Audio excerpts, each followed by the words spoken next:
존경하는 국민 여러분, 그리고 이 자리에 함께해 주신 언론인 여러분, 저는 오늘 매우 무거운 마음으로 이 자리에 서게 되었습니다. 오늘 이 자리는 이재명 정부의 초대 기획예산처 장관 후보자로 지명된 이해운 전 국민의힘 서울 중구 성동구을 당협위원장의 반복적이고 조직적인 갑질과 갈라치기, 그리고 그로 인해 심각한 정신적 피해를 입은 손주하 서울시 중구 구의원을 이 자리에 어렵게 모셨습니다. 손주하 의원은 청년 정치인 이전에 13개월 된 아이를 키우는 한 아이의 엄마입니다. 그러나 지난 1년 6개월 동안 이해운 후보의 사악하고도 잔인한 갑질과 압박 속에서 정치적 고통을 넘어 인간으로서 감당하기 힘든 스트레스를 견뎌야 했습니다. 그 과정에서 손주하 의원은 극심한 정신적 압박으로 유산의 위기까지 겪어야 했습니다.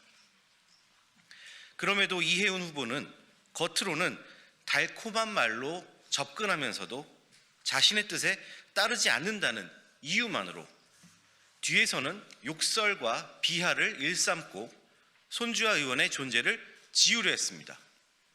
그 결과 손주하 의원은 의회 안에서 그리고 지역사회 안에서 의도적으로 고립되고 소외되는 상황에 내몰렸습니다.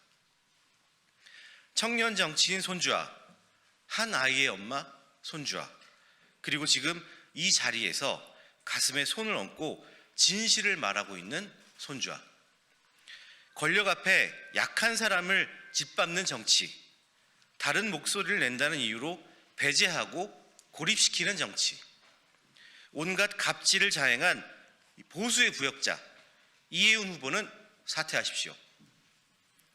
이제 그 참담한 시간에 중심에 서 있던 당사자의 목소리를 국민 여러분께 직접 전달하겠습니다. 손주하 의원의 성명 발표가 있겠습니다.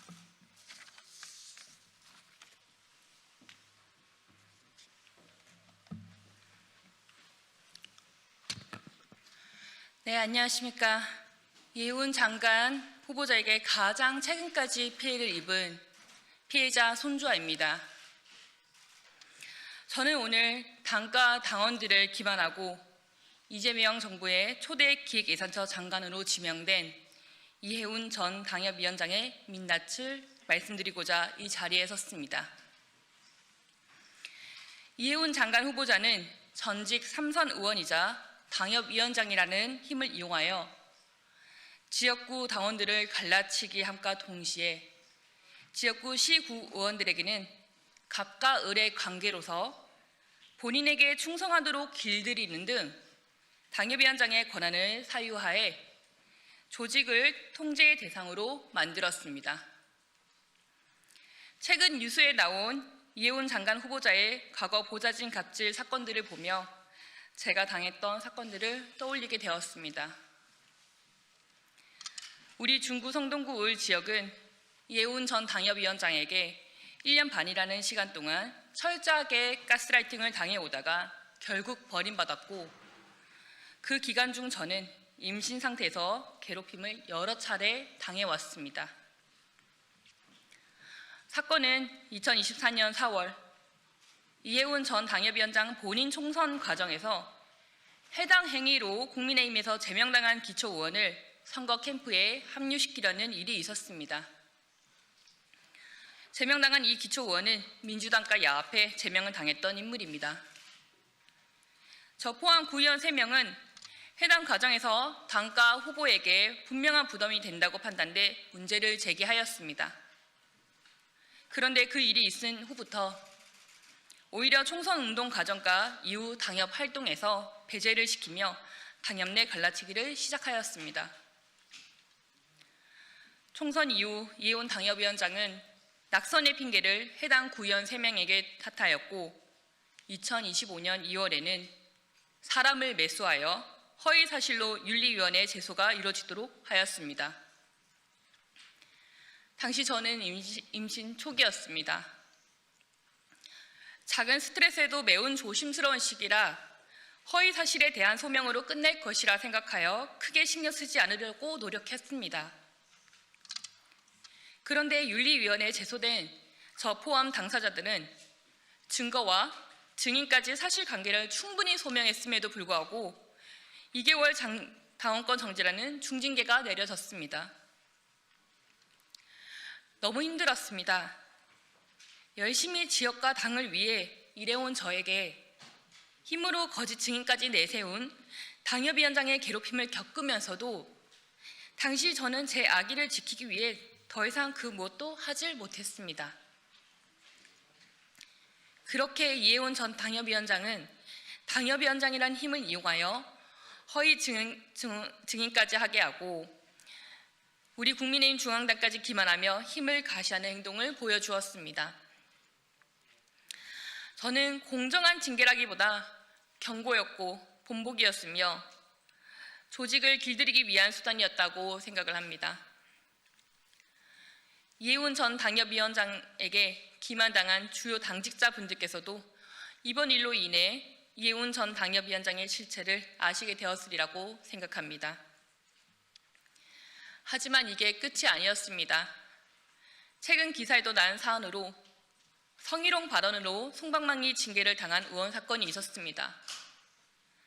중구 의회 내 동료 여성 의원에게 아버지 뻘인 사람과 사귀는 사이다. 중구 여자와 술을 마시면 술맛이 떨어진다라는 등 2차례의 성희롱, 여성 비하 발언을 한 전력이 있는 지역구 의원을 자신에게 매우 잘하고 있다는 이유만으로 징계는커녕 의회 의장에게 징계에 대한 사안을 봐달라는 취지로 감사하며 자신의 정치적 채찍꾼으로 두었습니다. 참고로 이해운 전 당협위원장은 3선 여성 국회의원이자 한국여성의정 상임대표를 자임해온 인물입니다. 성희롱, 여성 비하를 옹호하는 이러한 행태는 한국여성의정 상임대표 스스로 내세워온 한국여성의정의 가치와 책임을 정면으로 부정한 것이라 평가할 수밖에 없습니다. 이렇게 국민의 신뢰를 얻어야 하며 원칙 위에 서야 할 공직 후보자가 비판을 억압하고 복종을 강요하는 방식으로 조직을 운영해 왔다면 과연 그에게 더 큰 공적 권한을 맡겨도 되는지 우리는 묻지 않을 수가 없습니다. 이번 이재명 정부에서 이해운 전 당협위원장에게 내린 인사는 기획예산처 장관 자리입니다. 하지만 이해운 기획예산처 장관 후보자는 그 자리에 걸맞은 인사가 아닙니다.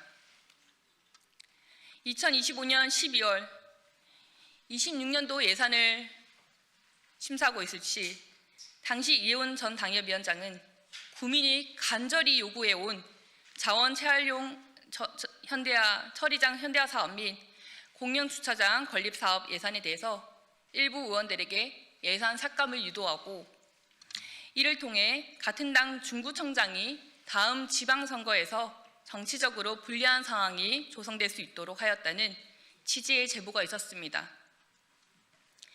이는 중구의 발전이나 당의 승리를 위한 판단이 아니라 특정 정치인의 이해관계를 관철하기 위해 지역 정책과 예산을 수단화하려 한 행위로 볼 수밖에 없습니다. 주민의 삶과 직결된 정책 예산을 정치적 유불리 계산의 도구로 삼는 것은 지역 정치를 심각하게 왜곡하는 행태이며 결코 정당 정치의 범주 안에서 용납될 수 없는 일입니다. 이러한 행태를 자행해온 이해운 장관 후보자가 기획예산처 장관이 된다면 개인적인 감정으로 예산을 다루게 될 것이 분명합니다.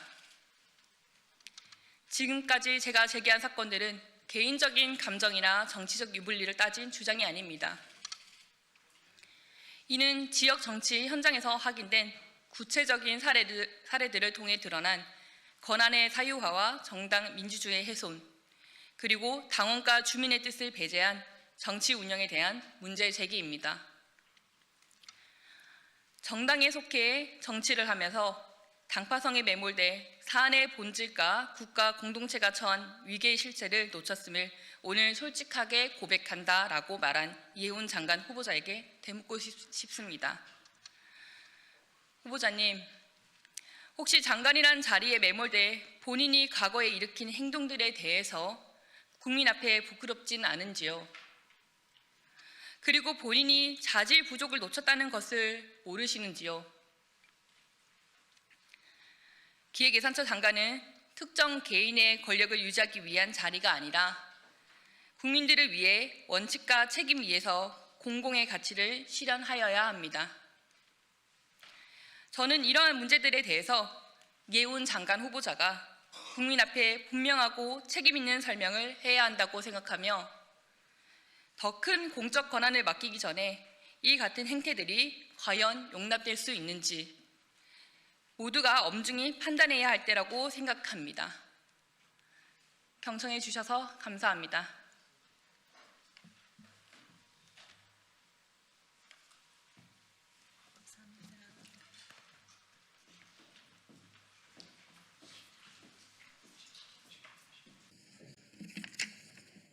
네, 더불어민주당 국회의원 김병주입니다. 저는 오늘 경기도지사 출마를 위한 기자회견 중입니다. 기자회견문을 읽도록 하겠습니다. 존경하는 경기도민 여러분, 언론인 여러분, 반갑습니다. 더불어민주당 김병주입니다. 저는 오늘 이재명 정부의 성공을 경기도에서 완성하겠다는 각오를 경기도지사 선거 출마를 공식 선언합니다. 경기도는 대한민국의 심장입니다. 사람이 가장 많이 살고 일이 가장 많으며 아침 출근길이 가장 바쁜 곳입니다. 정치, 경제, 사회, 문화, 대한민국의 중심이 경기도로 이동하고 있습니다. 경기도가 바뀌면 대한민국이 바뀝니다.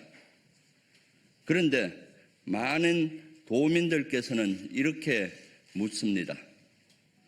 열심히 사는데 내 삶은 나아지지 않느냐? 왜 이렇게 어려움냐? 이 질문은 숫자와 통계만으로는 답할 수가 없습니다. 사람의 마음을 이해하고 도민의 삶을 제대로 읽을 수 있어야 정치와 행정이 답을 낼 수 있습니다. 저는 육군사관학교에서 철학을 전공했습니다. 대학원에서는 상담 심리학으로 석사학위를 받았습니다. 사람은 왜 불안해하는지, 왜 사회는 갈등하는지 늘 고민해 왔습니다. 경기도민의 답답함은 정책이 없어서가 아니라 도민의 이야기를 진심으로 들어주는 행정이 부족했기 때문입니다. 저는 도민의 말을 듣는 도지사, 도민의 마음을 이해하는 행정을 만들겠습니다. 도민 주권 행정으로 진짜 경기도를 만들어내겠습니다. 이재명 대통령이 경기도지사를 재임하던 시절 경기도 행정은 공정이라는 기준을 세우며 한 단계 도약했습니다. 그러나 그 이후 경기도는 다음 단계로 나아가지 못했습니다. 출퇴근은 여전히 고되고 집값과 교육비 부담은 커졌으며 성장의 성과는 도민의 삶으로 충분히 이어지지 못했습니다. 이제는 구조를 바꿔야 합니다. 성장이 도민의 월급으로, 일자리로, 골목 상권으로 이어지도록 막힌 흐름을 뚫어내야 합니다. 저는 MBA 경영학을 공부하고 군에서 수십만 장병의 의식주와 복지, 의료, 사법, 교육 체계를 총괄하며 하나의 작은 정부를 직접 운용하고 위기 상황을 대비해 조직과 시스템을 관리해 왔습니다. 청년 시절 미국에서 유학했고 그 경험으로 유엔에서 국제 현안을 다뤘으며 한미연합군 사령부 제119 부사령관으로서 미군을 포함한 연합전력을 직접 지휘했습니다. 국제정치학 박사 과정을 통해서 세계 정치와 지정학을 연구했습니다. 세계는 이미 AI, 안보, 산업, 도시가 하나로 연결되고 유기적 관계로 움직이고 있다는 사실을 잘 알고 있습니다. 명실공히 현장에서 실무로, 학교에서는 학문적 연구로 국제 글로벌 리더십을 익혔습니다. 그 학습하고 훈련된 경험으로 경기도를 대한민국의 표준이 아니라 세계가 참고하는 글로벌 표준 경기도를 만들 자신이 있습니다. 경기도는 실험의 대상이 아닙니다. 도민의 삶을 책임지는 자리입니다. 행정은 경험이 풍부한 사람이 더 잘할 수가 있습니다. 그 현장에 행정 경험을 차곡차곡 쌓아서 저는 오늘 김병주 럭키7 경기도 7대 핵심 공약을 제시합니다. 첫째, 경기도가 기업의 직접 투자의 성과를 도민과 나누는 경기도 국가 동반 투자 모델을 도입하겠습니다. 둘째, GTX 조기 완공과 광역교통 통합으로 출퇴근 90분 이상 지역의 교통비를 지원하겠습니다. 셋째, AI, 첨단산업, 방산이 결합된 글로벌 표준 경기도를 만들겠습니다. 넷째, 도지사 직속 생명안정청을 신설해 사고를 막는 행정으로 전환하겠습니다. 다섯째, 이재명 대통령의 기본사의를 기본주거 경기도로 실현하겠습니다. 여섯째, 경기도 4대 권역을 특화산업 중심으로 재구성을 해서 일자리, 주거, 교통, 교육이 지역 안에서 해결되도록 하겠습니다. 일곱째, 청년의 첫 10년을 경기도가 책임지는 청년 10년 책임제를 시행하겠습니다.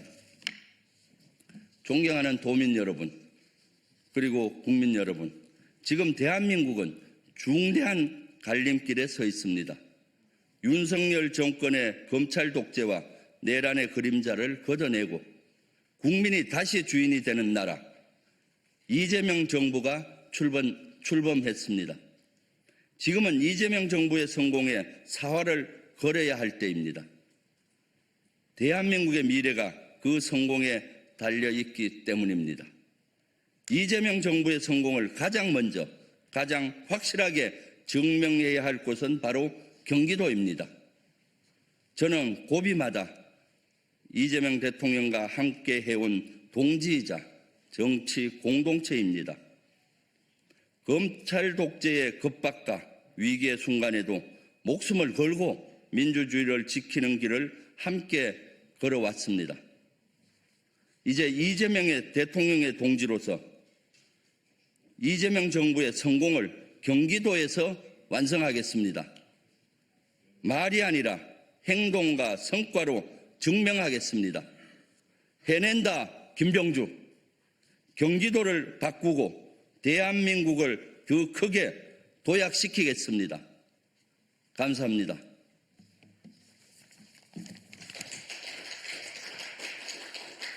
네, 수고했습니다. 네, 정론 보도를 위해 힘써주시는 언론 노동자 여러분 반갑습니다. 새해 복 많이 받으십시오. 저는 민주사회를 위한 변호사 모임 노동위원회 부위원장 역할을 맡고 있는 이종훈 변호사입니다. 오늘 기자회견은 이용우 의원실 그리고 민변노동위원회 민주노총 법률원 노동인권 실현을 위한 노무사 모임 민주주의 법학연구회로 구성된 노동법률단체가 함께 주최하는 기자회견입니다. 노조법 2, 3조 노란봉투법 입법이 드디어 노동자들과 국민의 염원으로 완성이 되었습니다. 그런데 대통령실은 대통령령 노조법 시행령 개정 입법 예고를 통해 노조법 2, 3조 개정의 취지를 완전히 무시하고 하청 노동자들의 노동기본권 보장 정도를 다시 후퇴시키려고 하고 있습니다. 오늘의 기자회견은 대통령실의 노조법 2, 3조 관련된 시행령 입법 예고의 내용에 대해서 구체적으로 비판하고 하청 노동자들의 노동기본권 보장을 위한 바람직한 대책을 제시하기 위한 문제의식에서 비롯되었습니다.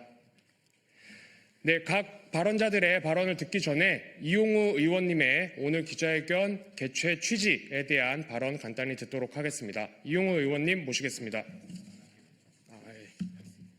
의원님 여기 현장에 와 계시긴 한데요. 오늘 시간 관계상 생략하신다고 하고요. 의원님께서 하시고 싶은 말씀이 각 발언자들의 발언 속에 다 녹아 있으리라 생각이 됩니다. 그럼 첫 번째 발언 듣겠습니다. 한국방송통신대학교에서 노동법을 연구하고 가르치고 계신 박은정 교수님 모시고 창구 단일화 제도의 본래 취지와 원하청 교섭 적용의 부적절성에 관련된 법리적 발언 들어보도록 하겠습니다. 박은정 교수님 모시겠습니다. 안녕하십니까. 한국방송통신대학교 법학과 박은정 교수입니다. 반갑습니다.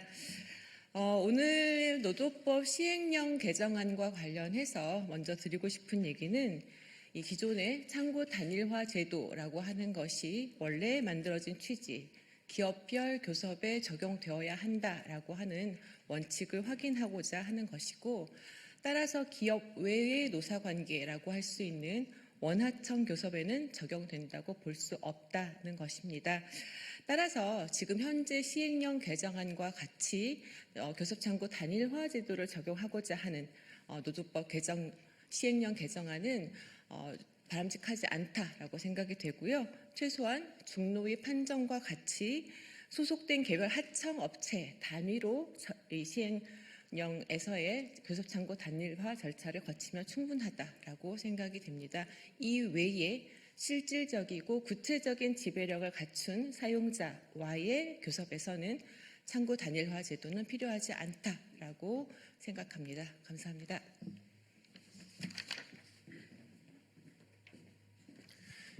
박은정 교수님의 발언 들어보았습니다. 노조법 2, 3조 개정이 이루어지기 전에 법원과 중앙노동위원회에서 여러 판결과 판정을 통하여 노동자들의 하청 노동자들의 노동 기본권은 법률의 구체적인 내용이 없더라도 헌법 자체에서 비롯되는 기본권이라는 점을 분명히 하였고, 그 사건들에서 원청, 하청 여러 사용자들을 대상으로 어떻게 교섭창구 단일화 절차를 거칠 것인가 여부 등이 쟁점이 되었지만, 교섭창구 단일화 절차가 존재한다라는 사실이 하청 노동자들의 노동 기본권을 부정하는 요소가 될 수 없다라는 점을 분명히 하였습니다. 그럼에도 정부의 시행령 입법 예고 내용은 노조법 2, 3조 개정이 완벽하게 이루어지기 이전에 법원과 노동위원회가 이미 판단한 내용조차도 후퇴시키는 것이어서 매우 부당하다고 하지 않을 수 없습니다. 두 번째 발언 들어보겠습니다. 노동인권 실현을 위한 노무사 모임 회장님이신 김성호 노무사님 모시고 시행령상 교섭단위 분리 제도의 실효성, 부재 및 한계에 대한 내용 들어보도록 하겠습니다. 안녕하십니까. 노동인권 실현을 위한 노무사 모임의 김성호라고 합니다. 우리는 지난 2022년 겨울 이곳 국회에서 노조법 개정을 촉구하는 법률가 1024명의 선언을 모아 기자회견을 했었습니다. 내란숙의 윤석열의 거부권을 극복하고 빛의 혁명 이재명 정부와 함께 노조법 개정안을 극적으로 통과시켰습니다. 이 극적인 통과는 왜곡된 원하청 구조의 노사관계를 회복할 수 있는 변곡점이 될 수 있는 중요한 결실이었습니다. 그리고 노조법상 사용자 개념을 근로조건에 대하여 실질적인 지배력 또는 영향력이 있는 자를 노조법상 사용자로 규정하기 위한 입법이 2009년부터 시도되었으니 16년 만의 결실이라고 볼 수 있습니다. 그러나 정부가 지금 시행하려고 하는 시행령은 이런 입법 취지에 부합하지 않고 있습니다. 우선 하청 노동조합의 교섭 요구에 대해 원청 사용자가 그 교섭 요구 사실을 공고하지 않거나 다르게 공고할 경우 노동위원회가 최대 20일 범위에서 원청의 실질적 지배력, 영향력을 확인해 주어야 합니다. 하지만 현재도 이를 법적으로 판단하기에는 적게는 수개월, 많게는 수년의 시간이 소요되고 있습니다. 이를 노동위원회가 불과 20일 만에 판단하기엔 현실적으로 어렵고 결국 이마저도 소송으로 이어질 가능성이 높습니다. 즉 노조법 2조 개정의 취지를 살피면 법률적 틀보다는 노사의 자율적 교섭 문화를 만드는 것이 중요합니다. 다음으로 정부는 교섭 단위 분리 기준을 구체화하였다고 합니다. 그러나 교섭 창구 단일화 제도는 원래 원칙적 단일화 그리고 예외적 분리라는 원칙이 있는 제도입니다. 이에 대한 판단은 법률적으로 이루어질 수밖에 없어서 시행령으로 기준을 강제하는 데는 한계가 있습니다. 실제 대법원의 판단 기준과 시행령의 기준은 서로 다른 부분이 있어 결국 시행령 개정에도 불구하고 이에 대한 최종적 판단이 나올 때까지는 혼란이 이어질 수밖에 없습니다. 그리고 헌법상 기본권인 단체 교섭권을 행사하는 데 그 비용이 지나치게 노동조합에 전가되고 있다는 점입니다. 노동조합은 사용자보다 상대적으로 어떤 인적 집행력이나 지급 여력이 부족한데도 교섭 창구 단일화 때문에 교섭에 이르는 과정에서 발생하는 비용은 사실상 노동조합의 몫이 되고 있습니다. 원청기업 노조의 사정도 이러할진데 집행력이나 자금 여력이 더 적은 하청기업은 창구 단일화 문턱에 막혀 단체 교섭권 행사 자체를 침해당하게 될 것이 불을 보듯 합니다. 한국은 권위적인 정부가 통치한 기간 동안 자율적인 노사관계를 형성할 기회를 잃었고 그로 인해 헌법상 기본권인 노동 3권을 실질적으로 박탈당했습니다. 재벌 지원 중심의 산업구조와 맞물리면서 이러한 구조는 기형적인 원하청 노사관계가 마치 일반적인 상황으로 보이는 것처럼 변질되었습니다. 노사관계의 역사는 세밀한 규칙을 만드는 것보다 자율적인 교섭 문화를 만드는 것이 공동체 이익에 부합한다는 것을 보여주고 있습니다. 이참에 교섭창구 단일화 제도 자체에 대한 근본적인 검토도 필요해 보입니다. 아무쪼록 헌법상 노동 3권의 취지가 노조법 개정의 취지가 올바르게 나타날 수 있도록 긴 호흡으로 대화하고 고민을 이어나갈 것을 바랍니다.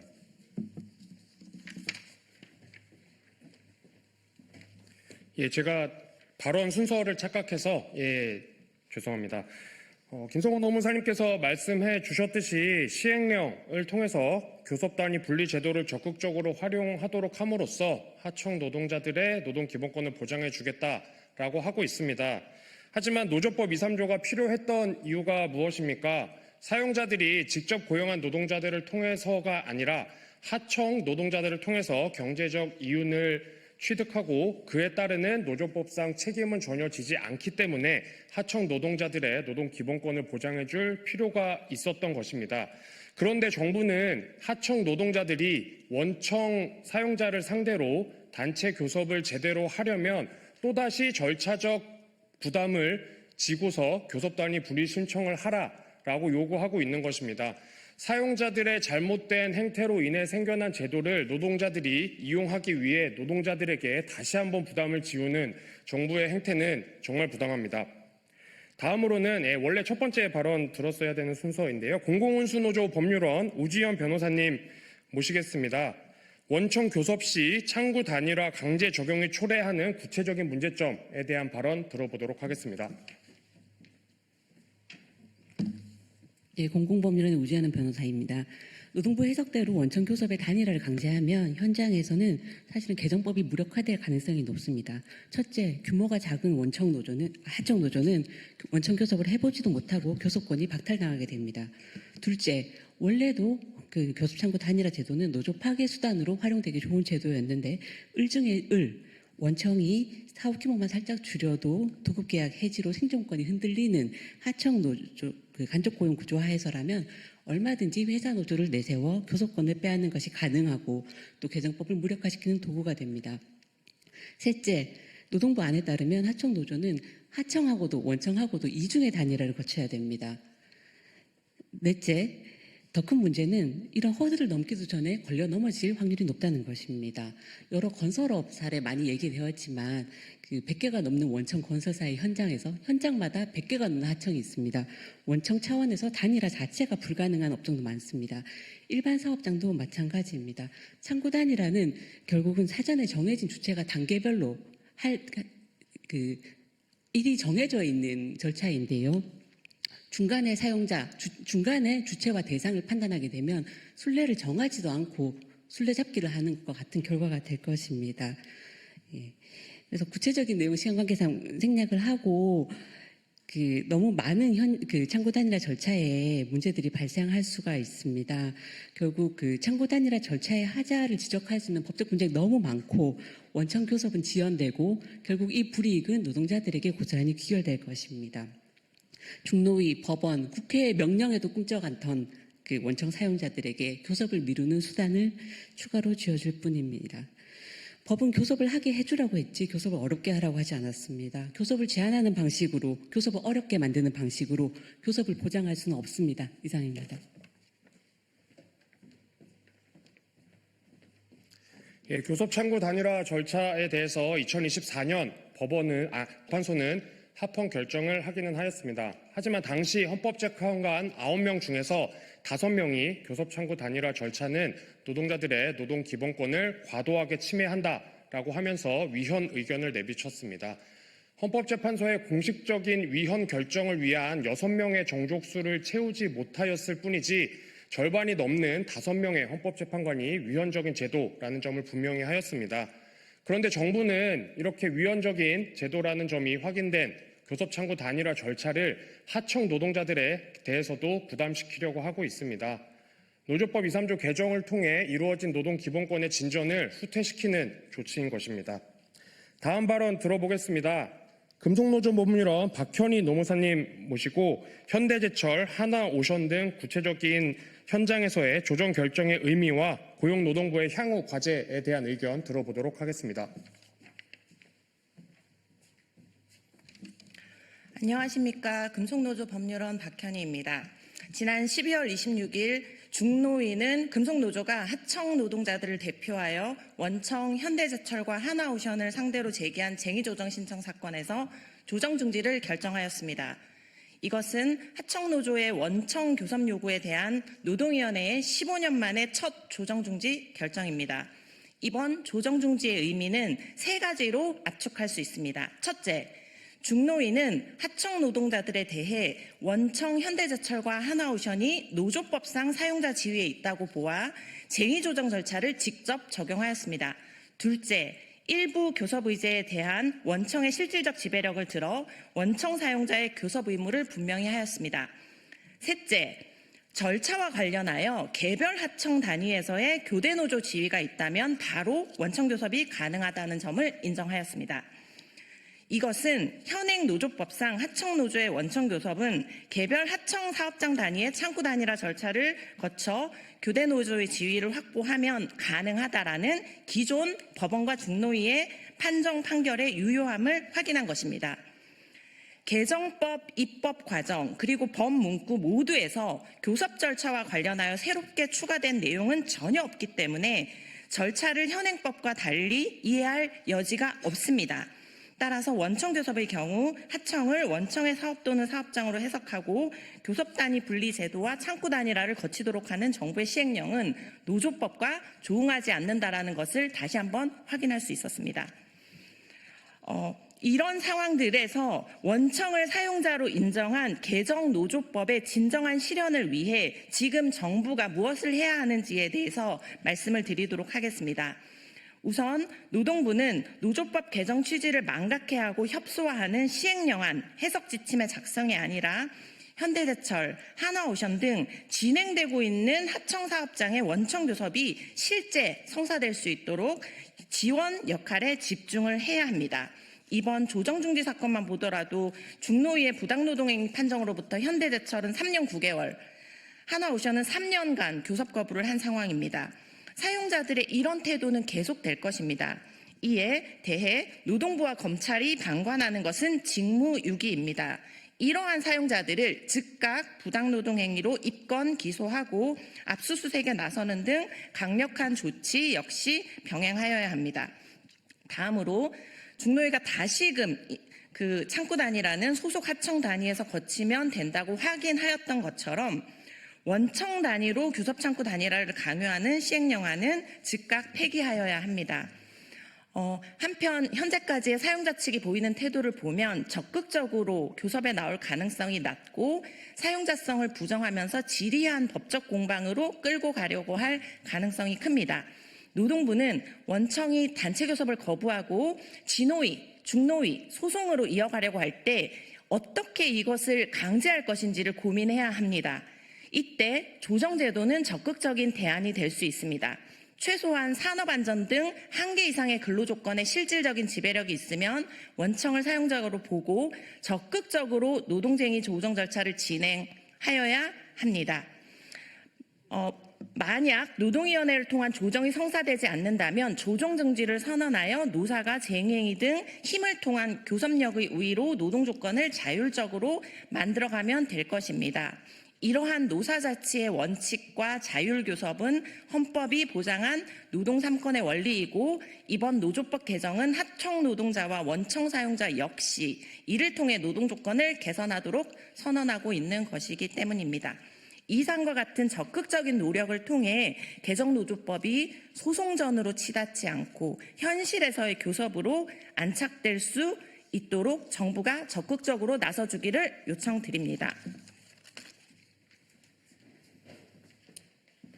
예, 시간 관계상 기자회견문 낭독 마지막 순서입니다. 빠르게 진행하도록 하겠습니다. 손익찬 변호사님, 최진수 노무사님, 이진욱 변호사님 세 분께서 오늘 기자회견문 낭독해 주시겠습니다. 네, 준비된 기자회견문이 있지만 짧게 진행하겠습니다. 기자회견문. 정부는 노란봉투법 무력화 시도를 중단하고 원청에 대한 교섭법 보장을 위한 실효성 있는 대책을 마련하라. 고용노동부의 시행령 개정 방향은 개정노조법의 취지를 정면으로 부정하고 있다. 노동부는 원청 교섭에도 현행 사업장 단위 교섭창구 단일화 제도를 적용하겠다고 한다. 심지어 단일화 단위를 원청 사용자의 사업장으로 설정하고 자율교섭이 불발할 때에는 단일화 절차를 의무화하겠다는 방침을 밝혔다. 이는 명백히 위헌적이며 위법한 행정권의 남용이다. 첫째, 노동부의 시행령 안은 법률의 위임 범위를 넘어선 형성적 행정입법이다. 간접고용 노동자들에게는 과거에 없던 하청 단위와 원청 단위에서의 이중의 단일화라는 가혹한 제약을 부과하고 규모가 작은 노조의 교섭권과 단체 행동권을 원천적으로 박탈할 위험이 크다. 법 개정을 통해 온전히 회복하고자 했던 노동권을 시행령으로 다시 뺏으려 하는 것이다. 네, 둘째, 현행 창구 단일화 제도는 직접 고용관계를 전제로 설계된 제도이므로 원청 교섭에 그대로 적용할 수 없다. 노조법상 창구 단일화는 하나의 기업 내에서 통일적인 근로조건 형성을 목적으로 한다. 따라서 사업장을 넘어선 원청 교섭에 이를 확장 적용하는 것은 법률적 근거가 없는 월권 행위다. 헌법상 기본권인 노동 3권을 제한하는 예외 규정은 엄격히 해석해야 한다는 원칙에도 어긋난다. 셋째, 이러한 방식의 강제 단일화는 현장에서 노란봉투법을 무력화시키는 도구로 악용될 것이다. 그간의 사례를 볼 때 교섭창구 단일화 제도는 사용자 측의 어용노조 설립이나 교섭 개입 수단으로 변질되어 왔고 수없이 위헌적 제도라는 지적을 받아왔다.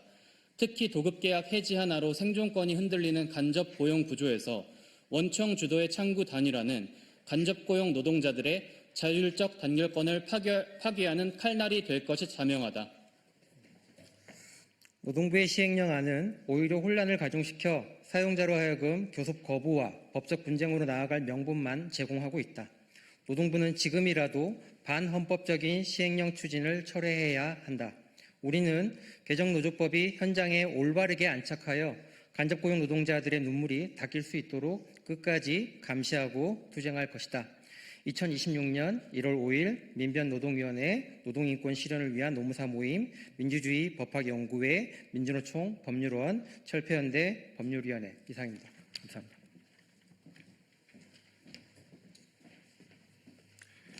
예, 언제까지 노동 3권을 부정하고 노조는 없으면 좋겠고 노조가 있더라도 단체 교섭은 안 했으면 좋겠다라고 하는 사용자들의 비상식적인 행태를 받아줄 것인지 묻고 싶습니다.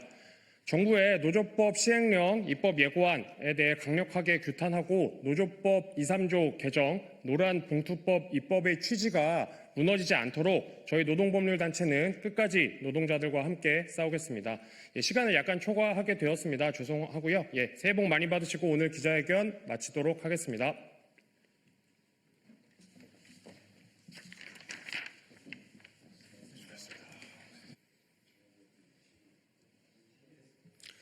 네, 시작하겠습니다. 진보당 대변인 홍성규입니다. 두 가지 말씀드리겠습니다. 첫 번째입니다. 김건희의 뜻대로 개발 부담금을 면제하라. 이 정도면 국민의힘 김선교 의원은 부정축제에 집사 노릇을 한 것이나 똑같습니다. 무슨 낯짝으로 지금까지 국회에 있습니까? 개발 부담금 민원을 민원인이 원하는 대로 처리해 주라. 2017년 당시 양평 군수였던 김선교 국민의힘 의원이 담당 공무원에게 지시했다는 내용입니다. 여기서 민원인은 바로 국정농단 김건희의 어머니와 오빠였던 최은순, 김진우였습니다. 그 결과 허위 공문서와 거짓 서류로 그나마 대폭 축소되었던 17억 4천만 원의 개발 부담금도 모두 사라져서 최종적으로 0원이 되었습니다. 김건희 일가는 양평 공지구 개발 사업으로 무려 800억 원의 수익을 얻었으나 단 한 푼도 내지 않은 것입니다. 이 모든 사실이 특검의 공소장에 적시된 내용들입니다. 특검은 이들의 범행으로 양평군에 22억 원 상당의 손해가 발생했다며 김선교, 최은순, 김진우에게 특정경제범죄 가중처벌법상 배임 혐의도 적용했습니다. 이 정도면 김선교 의원은 가히 김건희 일가의 부정축제를 관장하는 집사라고 해도 과언이 아닙니다. 김선교 의원, 이 기가 막힌 상황들이 모두 다 사실입니까?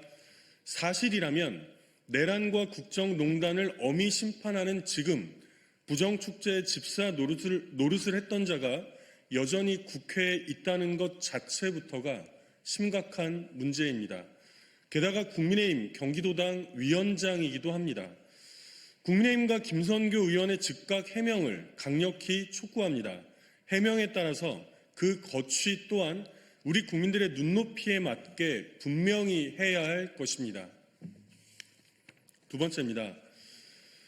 쿠팡 새벽 배송 과로사 오승용 씨에 대한 산업재해가 인정되었습니다. 국회에서도 뻔뻔한 거짓말을 내밀었던 쿠팡의 대표들, 노동부의 산재 은폐 수사로 엄벌에 처해야 합니다. 아버지의 장례 이후로도 제대로 쉬지도 못하고 일하다 죽은 제주 30대 쿠팡 노동자 오승용 씨가 산업재해를 인정받았습니다. 고인의 죽음이 업무상 재해임을, 쿠팡의 새벽 배송 시스템과 위탁 구조 전반이 우리 노동자들의 생명과 안전을 심각하게 위협하고 있음을 국가도 공식적으로 확인한 것입니다. 지극히 당연한 결정입니다.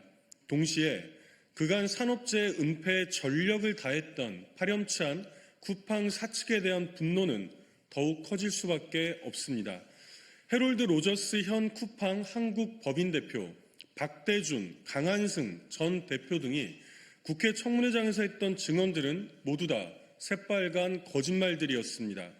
고 장덕준 씨의 사망 사실을 언론 보도로 알았다더니 실제로는 노동청 및 유족 대응 전반에 긴밀히 관여하고 지시했습니다. 이들뿐 아니라 태평양 건너 미국에 있는 김범석 의장 또한 마찬가지였습니다. 김범석이 직접 지시했다는, 그가 열심히 일했다는 기록이 남지 않도록 하라. 정말이지 소름 끼치지 않을 수 없습니다. 고용노동부는 쿠팡의 산재 은폐 의혹 수사에 착수했습니다. 무엇과도 바꿀 수 없는 사람의 목숨을 갖고 장난을 친 자들입니다. 철저하게 진상을 규명하여 가장 높은 수위의 엄벌에 처해야 마땅합니다. 김범석의 한마디로 모든 의혹이 시작되었다는 사실에 분노가 치밀어서 잠을 잘 수가 없다. 제발 김범석을 잡아달라. 고 장덕준 씨의 어머니 박미숙 씨가 국회 청문회장에서 눈물로 호소한 말입니다. 우리 사회는 이 절규에 응답할 의무가 있습니다. 이상입니다. 더불어민주당 대변인 김지호입니다. 나경원 의원과 국민의힘은 대한민국을 베네수엘라에 빗대는 극우, 공포 정치를 즉각 중단해 주십시오. 최근 나경원 의원과 국민의힘이 베네수엘라 사태를 언급하며, 지금 대한민국의 모습이 베네수엘라를 닮아가고 있다. 2018년 12월 20일 국회 청문회장에서 나경원 의원과 국민의힘은 베네수엘라 사태를 언급하며, 지금 대한민국의 모습이 베네수엘라를 닮아가고 있다. 2018년 12월 20일 국회 청문회장에서 나경원 의원과 국민의힘은 베네수엘라 사태를 언급하며, 지금 대한민국의 모습이 베네수엘라를 닮아가고 있다. 베네수엘라의 몰락은 남의 이야기가 아니다라는 주장을 이어가고 있습니다. 그러나 이러한 발언은 사실에 근거한 분석이라기보다 공포를 자극하는 극우적 선동에 가깝습니다. 베네수엘라는 석유 의존적 단일 경제 구조, 장기 독재 체제, 극심한 인플레이션과 국가 제도 붕괴가 중첩되며 오늘의 위기에 이른 국가입니다. 반면 대한민국은 다원적 산업 구조를 갖춘 선진 민주 국가로 강력한 법치와 제도적 견제 장치, 활발한 시민사회와 언론 환경을 유지하고 있습니다. 두 나라를 동일 선상에 놓고 비교하는 것 자체가 구조적 차이를 외면한 무리한 비유입니다.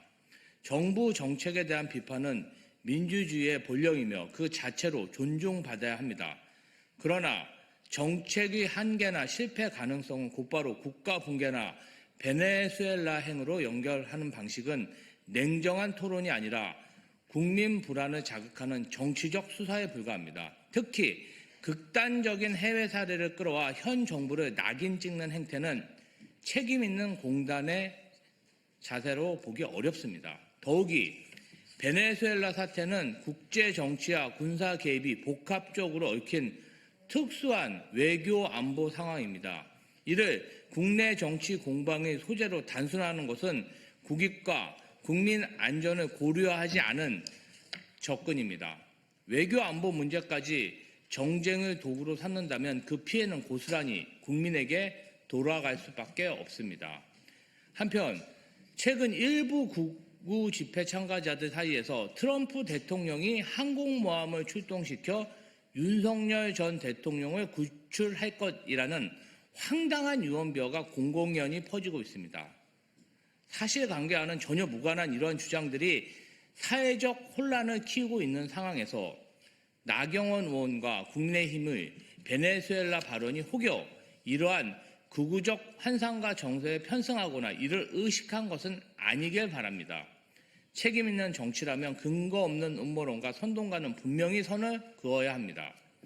대한민국 정치에 필요한 것은 근거 없는 공포가 아니라 사실에 기반한 진단과 현실적인 대안 제시입니다.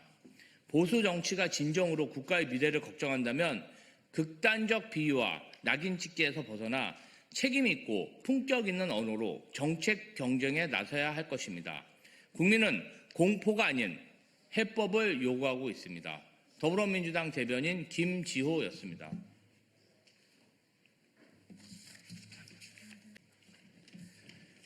이재명 대통령의 이해훈 기획예산처 장관 후보자 지명은 국민을 우롱하는 자격 미달의 인사 참사입니다. 자진 사퇴나 지명 체례가 없다면 국민의힘 재정경제기획위원회는 이 후보자에 대한 인사청문회를 이틀 동안 진행할 것을 강력히 촉구합니다.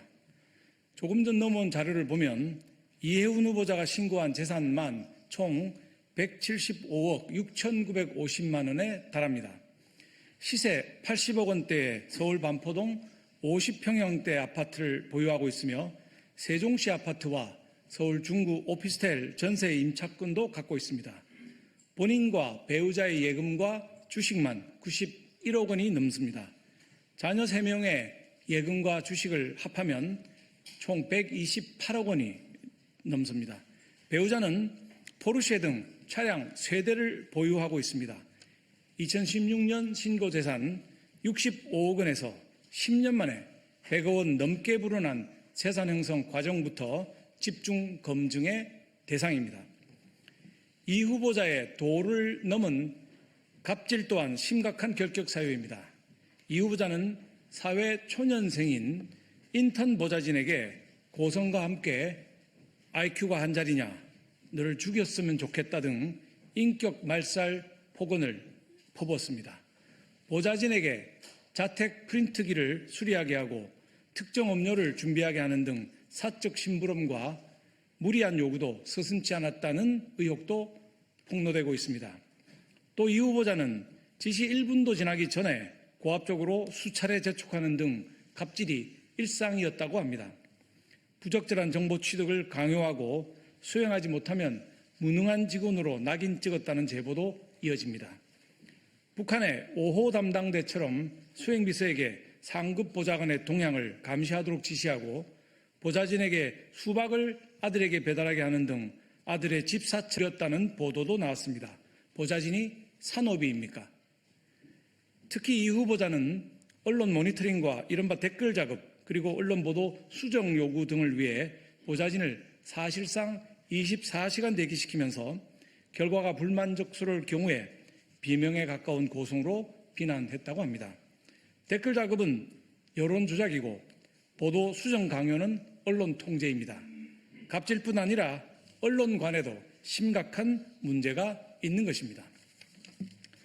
갑질은 과거 당적 등을 떠나서 고위공직자가 절대 가져서는 안 될 중차대한 결함입니다. 기획예산처 공직자들 사이에서는 벌써 갑질 포비아가 퍼지고 있다고 합니다. 공직자들이 장관 갑질에 짓눌린다면 과연 나라 살림을 제대로 엄정하게 꾸려나갈 수 있겠습니까? 불가능할 것입니다. 또한 이 후보자 지명은 고환율과 고물가, 나라빚 폭증 등 대한민국 경제를 망친 이재명 정부의 재정 폭주를 가리기 위한 일회용 도구에 불과합니다. 이 후보자는 과거 좌파 정권의 확장 재정과 기본소득, 규제 일변도 부동산 정책의 위험성 등을 앞장서서 경고해왔지만 기획예산처 장관으로 지명되자마자 민생과 성장에 과감히 투자하겠다는 등 사실상 입장을 바꾸었습니다. 또 지명과 동시에 SNS와 블로그, 유튜브 등을 폐쇄를 했습니다. 정치인의 모든 발언과 행보는 신령과 지향점을 국민들께 알리고 판단을 구하는 이정표입니다. 그런데 무엇이 부끄러워서 과거 세탁부터 서둘렀습니까? 지금 우리나라 일반 정부 부채는 1,415조 원을 넘어서고 광의의 부채는 2024년 말 현재 4,632조 원에 달합니다. 국민 1인당 빚이 9천만 원에 달하는 셈인데 이 후보자는 이재명 정부의 무모한 재정 폭주와 현금 살포 포퓰리즘에 제동을 걸 신념이 있는 것인지 없다면 왜 장관직을 수용했는지 되묻지 않을 수 없습니다. 이 밖에도 영종도 땅 투기, 고리 대법체에 대한 투자, 175억 원대 자산 형성 과정, 과거 바른미래당 시절을 포함해 지역구를 둘러싼 각종 비위 및 측근 특혜 의혹 등 결격 사유와 검증 대상이 차고 넘칩니다. 이 후보자는 자진 사퇴하고 이재명 대통령도 인사 참사에 대해 대국민 사과하고 지명을 철회해야 마땅합니다.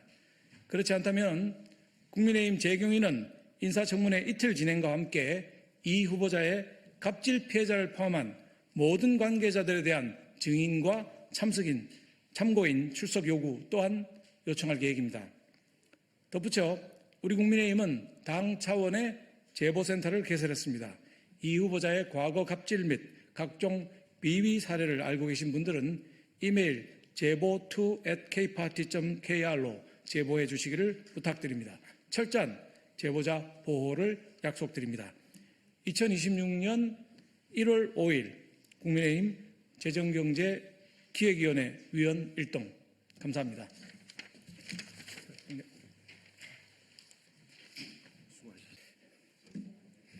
네, 더불어민주당 원내대변인 김현정입니다.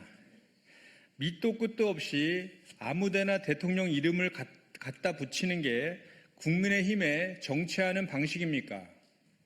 국민의힘 장동혁 대표가 민주당 공천원금 의혹을 이재명 대통령을 연결 지으려다 1시간 만에 관련 문구를 지웠습니다.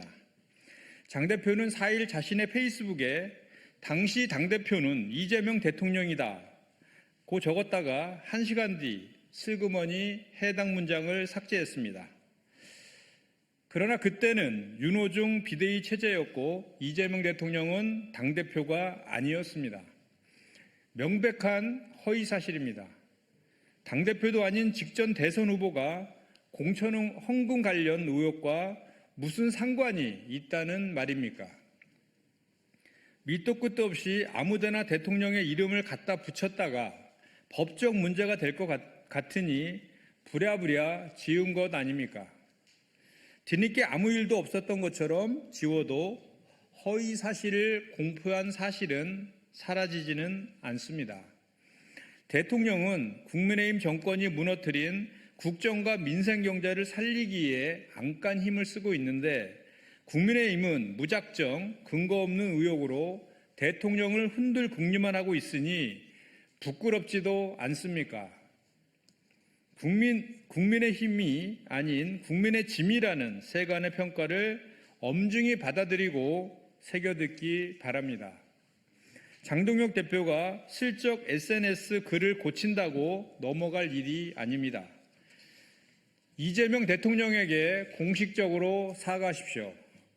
더불어민주당은 장동혁 대표가 끝까지 사과를 거부한다면 법적 조치를 검토할 수밖에 없다는 점을 엄중 경고합니다.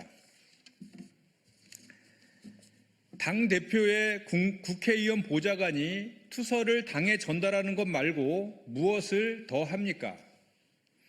국민의힘이 이수진 전 의원의 말을 빌어 공천원금 투소 의혹과 관련해 김현지 부속실장을 끌어들이고 있습니다.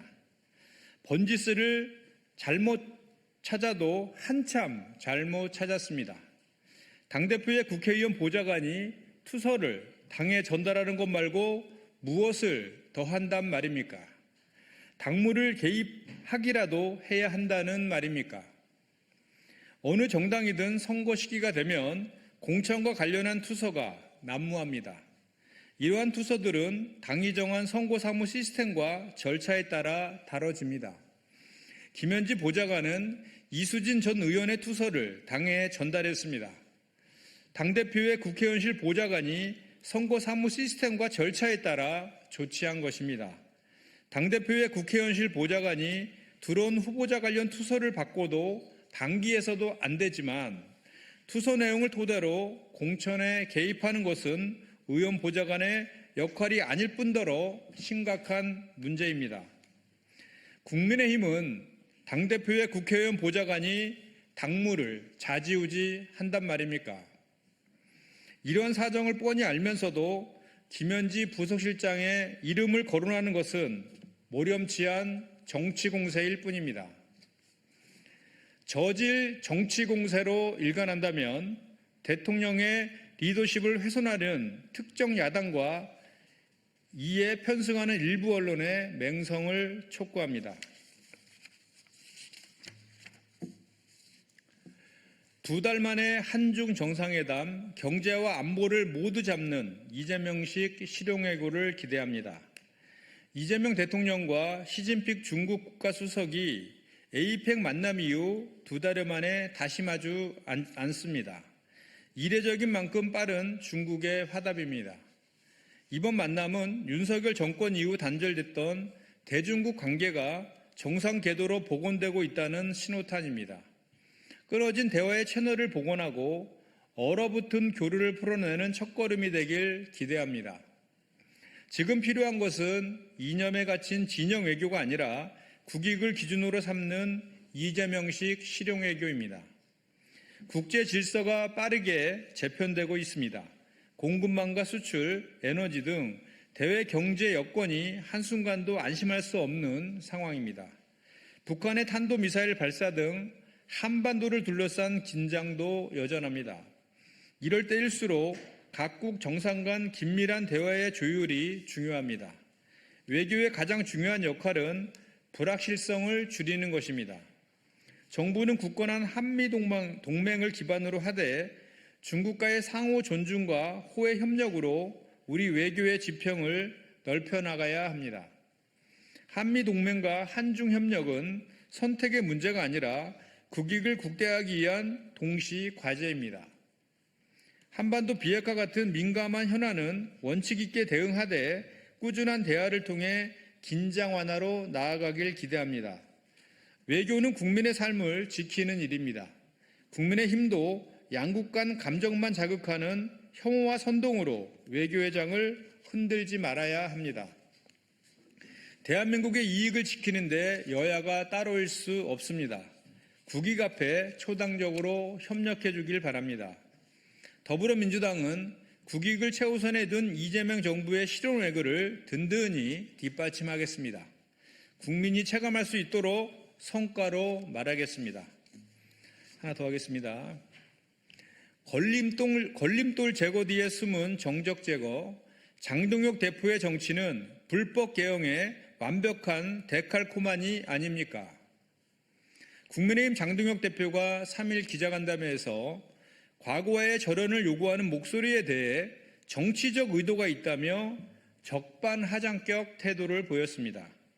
장 대표는 본인이 계엄 해제안에 찬성했으니 소임을 다했다고 주장하지만 이는 본색을 감추기 위한 비겁한 알리바이에 불과합니다.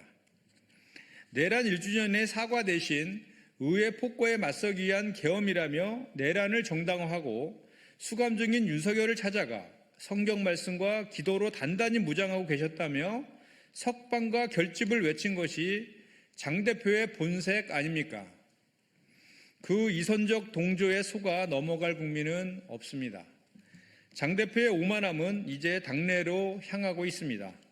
계엄과 절연해야 한다는 당내 상식적인 요구를 정치적 의도로 매도하며 오히려 당내 통합에 걸림돌을 제거하겠다며 칼을 휘두르고 있습니다. 쓴소리를 내는 동료를 걸림돌로 치부하며 제거하겠다는 발언은 정적 숙청을 위해 불법 계엄을 자행했던 내란 숙의 무도한 행태와 소름 끼칠 정도로 닮아 있습니다.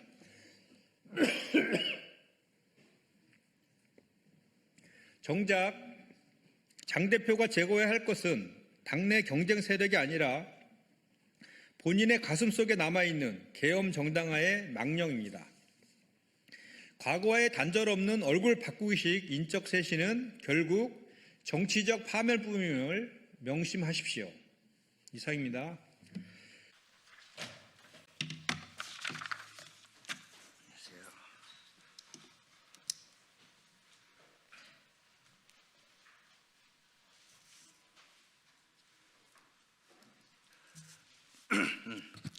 국민의힘 이충영 대변인입니다. 논평 말씀드리겠습니다.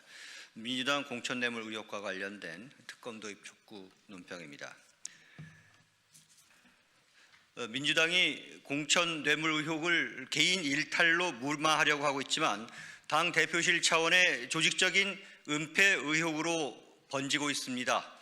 이수진 전 의원은 언론 인터뷰에서 보좌관이 김현지 대통령실 제1부속실장과 통화했고 김 실장이 이재명 대표에게 보고됐다고 말한 내용이 녹음돼 있다고 말했습니다. 이 전 의원은 또 정청래 당시 수석 최고위원한테도 김 의원의 사건이 왜 처리되지 않느냐고 문의했지만 묻혔다 이렇게 말했습니다. 당 지도부에서 공천 헌금 의혹을 인지하고도 조치를 취하지 않은 채 뭉갰다는 정황입니다. 탄원서는 이재명 대표에게라는 문장으로 시작됐고 당 대표실로 제출된 서류가 오히려 감찰 대상자인 당사자에게 되돌아갔다는 것은 단순히 관리 부실의 문제가 아닙니다. 민주당이 당 차원에서 의도적이고 조직적으로 은폐했다는 합리적인 의혹이 제기됩니다. 선거를 앞두고 지방의원들의 공천 대가로 금품다는 것은 민주주의의 근간을 흔드는 중대 사안입니다. 나아가 이 같은 부패 카르텔이 한 문장 다 읽겠습니다. 선거를 앞두고 지방의원들의 공천 대가로 금품이 오갔다는 것은 민주주의의 근간을 흔드는 중대 사안입니다. 나아가 이 같은 부패 카르텔의 정황이 당 대표실에 보고된 뒤에도 묵살되고 사건이 공중으로 사라졌다는 것은 더 큰 은폐 범죄입니다. 부패를 덮기 위해 권력이 작동했다는 의심이 커지고 있습니다. 이재명 대표에 대한 보고가 녹취 파일로까지 언급되는 상황에서 더 이상 민주당의 자체 조사나 자정 능력을 믿을 국민들은 없습니다. 민주당은 스스로 진상 조사를 할 의지도 없으며 공정성을 담보할 진정성도 보이지 않고 있습니다. 이번 사건은 단순히 개인 일탈이 아니라 민주당의 뿌리 깊은 부패 구조와 도덕적인 파탄을 보여줍니다. 이재명 당시 대표와 당 대표실 관계자 그리고 김병기 의원 등 관련 의원들 모두 국민 앞에 해명해야 합니다. 진실을 덮고 법적, 정치적 책임을 회피한다면 국민적인 저항에 부딪히게 될 것입니다. 이제 진실을 밝힐 방법은 특검밖에 없습니다. 특검은 이럴 때 하라고 있는 것입니다. 국민의힘은 국회 차원의 특검 도입을 추진하고 부패와 은폐의 연결고리를 끝까지 찾아낼 것입니다. 공정한 선거제도와 민주주의의 근간을 무너뜨리는 검은 카르텔은 반드시 국민 앞에 단죄돼야 합니다. 감사합니다.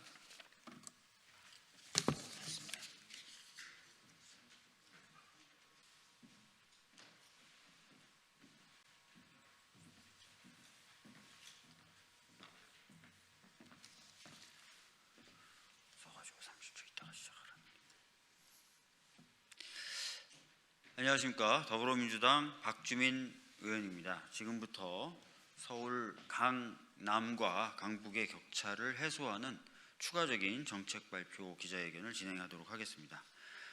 강남에 갇힌 돈을 강북 대약진의 심장에 수혈하겠습니다. 공공기여금 교차 투자와 1조 원 시민펀드로 만드는 3조 원의 투자혁명 관련된 말씀을 드리겠습니다.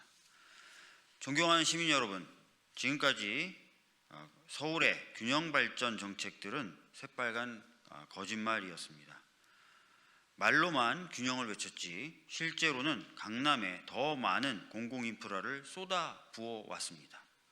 그 결과 강남 독식의 관성은 거대한 철옹성이 되었고 강남과 강북의 격차는 돌이킬 수 없을 만큼 크게 벌어졌습니다.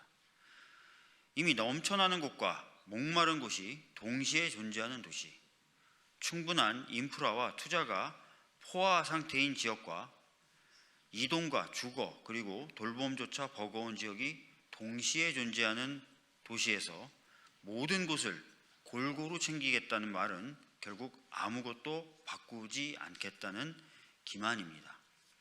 이제 망설여서는 안 됩니다. 점잖은 행정적 수단만으로는 이 기울어진 운동장을 바로잡을 수 없습니다. 저는 오늘 돈의 물길을 강제로 트는 두 가지의 강력한 해법을 추가로 제안하고자 합니다. 첫째, 공공기여금 교차 투자 제도를 전면 도입해 강남의 이익을 서울 전체의 이익으로 바꾸어 내겠습니다. 현재 강남에서는 현대자동차, GBC, 잠실 마이스 등 단군 이래 최대 규모의 개발이 진행 중에 있습니다.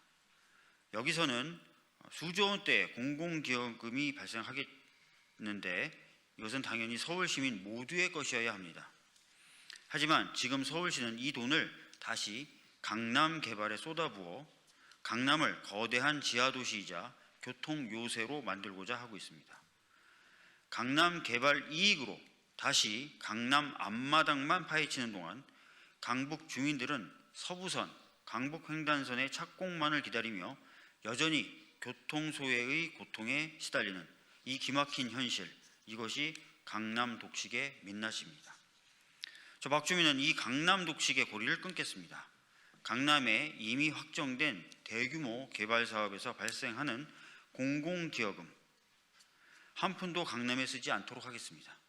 전액 오로지 강북에만 투자하는 교차 투자 제도를 도입하겠습니다.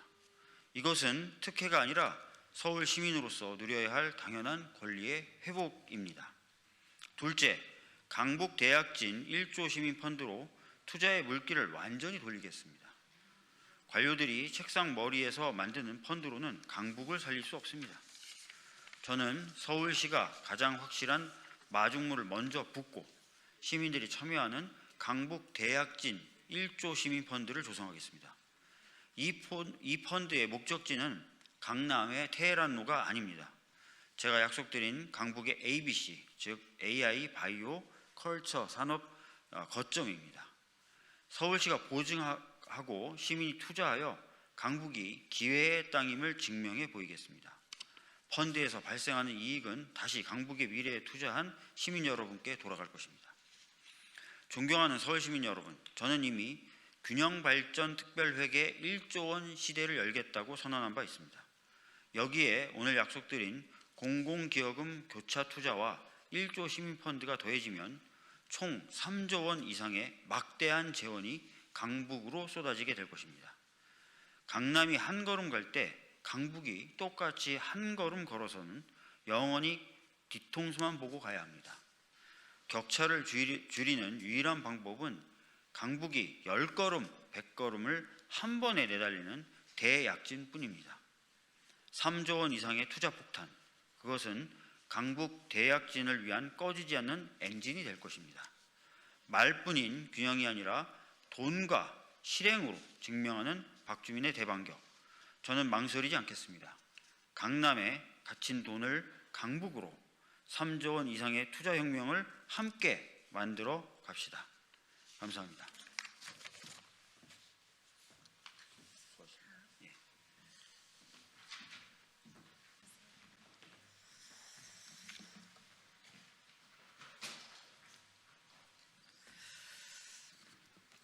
네, 진성준 의원입니다. 점심 식사는 맛있게 하셨습니까? 오늘 더불어민주당 원내대표 후보 등록일을 맞아서 오전 9시에 첫 번째로 등록을 마쳤습니다. 지난 출마 선언을 했습니다만 오늘은 이제 정식으로 후보가 된 만큼 이제 원내대표가 되면 무슨 일을 어떻게 할 것인지 하는 말씀을 드리기 위해서 이 자리에 섰습니다. 출마 선언을 할 때는 굉장히 퉁퉁 붓고 부시시한 모습으로 인사를 드렸는데 오늘 오전에 방송 인터뷰가 있어서 분장을 좀 하게 되었습니다. 깔끔한 모습으로 인사드리게 되어서 기쁘게 생각합니다. 준비된 회견문을 읽겠습니다. 존경하는 국민 여러분, 사랑하는 당원과 의원 동지 여러분, 진성준입니다. 당원과 국민은 지금 우리 민주당에게 묻고 있습니다. 과연 당이 이재명 대통령의 국정을 튼튼하게 뒷받침할 수 있겠는가? 이런 윤리의식과 정무 정책 역량으로 이재명 정부의 성공을 이끌 수 있겠는가?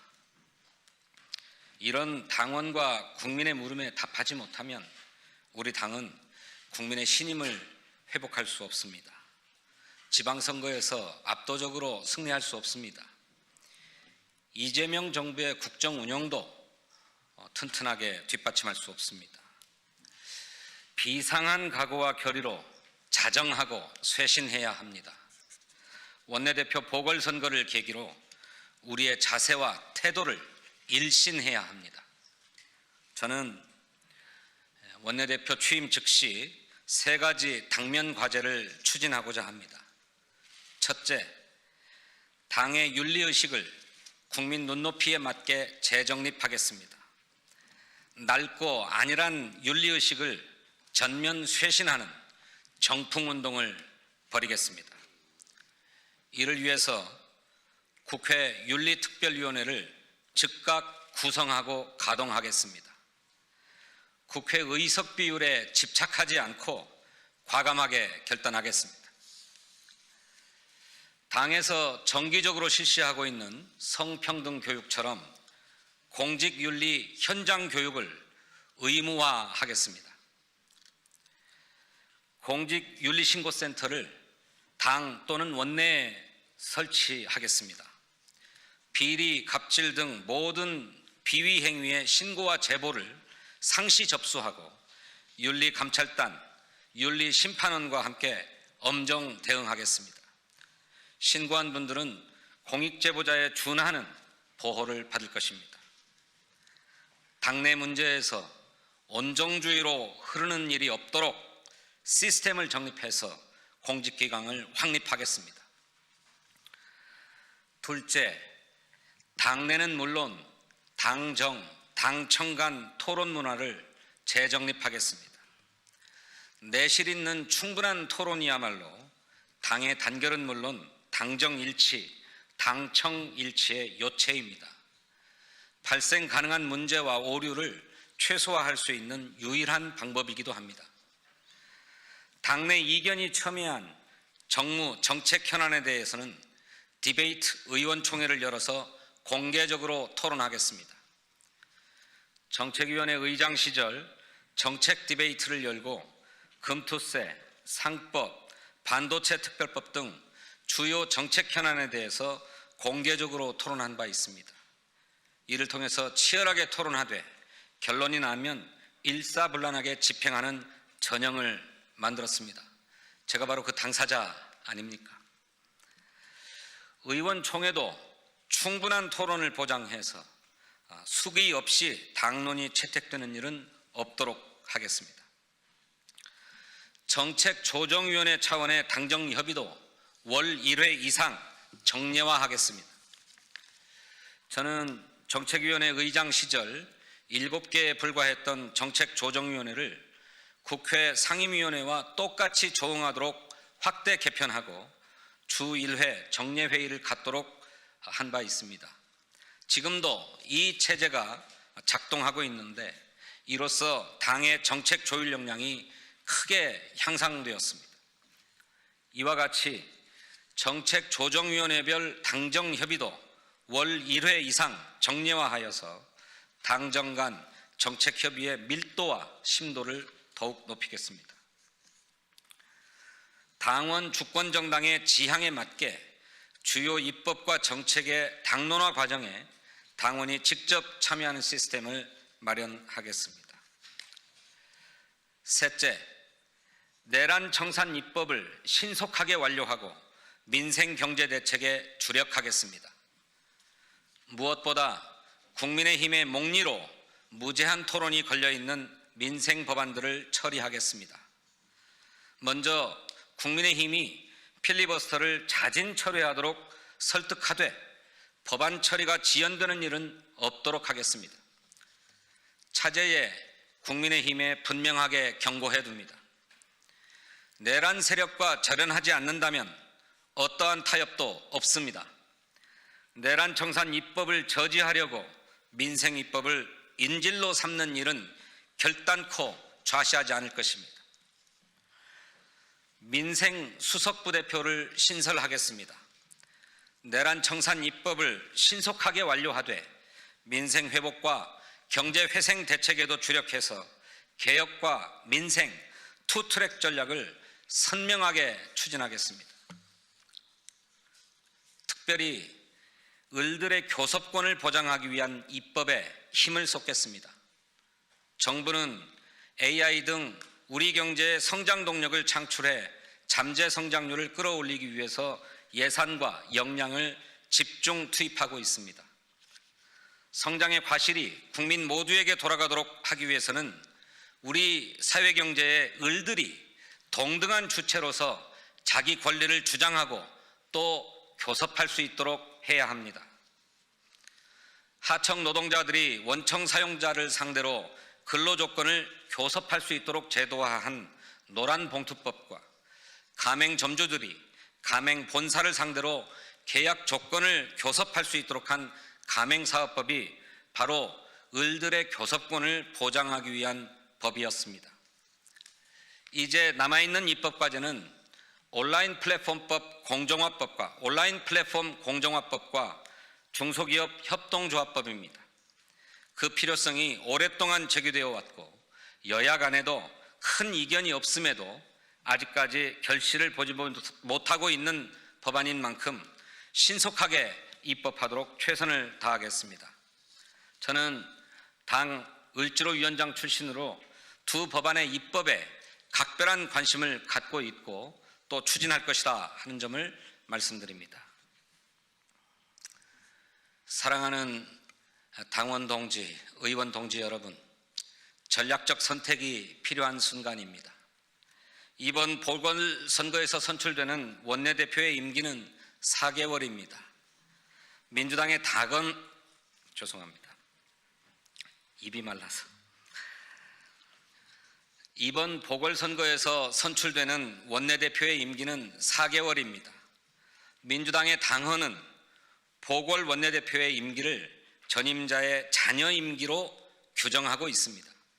또한 민주당 당규는 매년 5월 둘째 주에 원내대표를 선출하도록 규정하고 있습니다.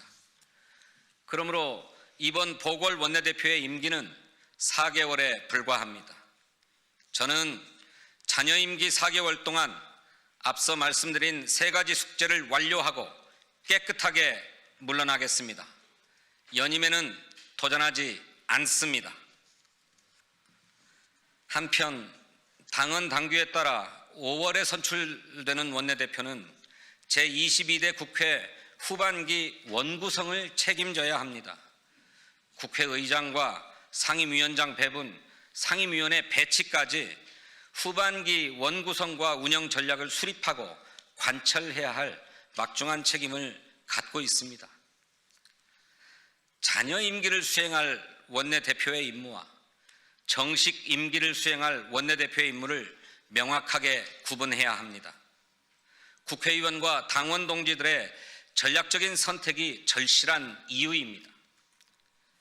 사심 없이 위기에 처한 당을 수습하고 돌파하여 다가올 지방선거 압승의 토대를 마련할 원내대표를 선택해 주십시오. 단기 필마로 나섰지만 의지와 강단, 정책 역량을 겸비한 원내대표를 선택해 주십시오. 짧고 굵게 해낼 사람 진성준을 선택해 주십시오. 그 진정성을 선택해 주십시오. 감사합니다. 감사합니다. 혹시 질문이 있으면 밖에서 백브리핑 형식으로 받겠습니다. 고맙습니다.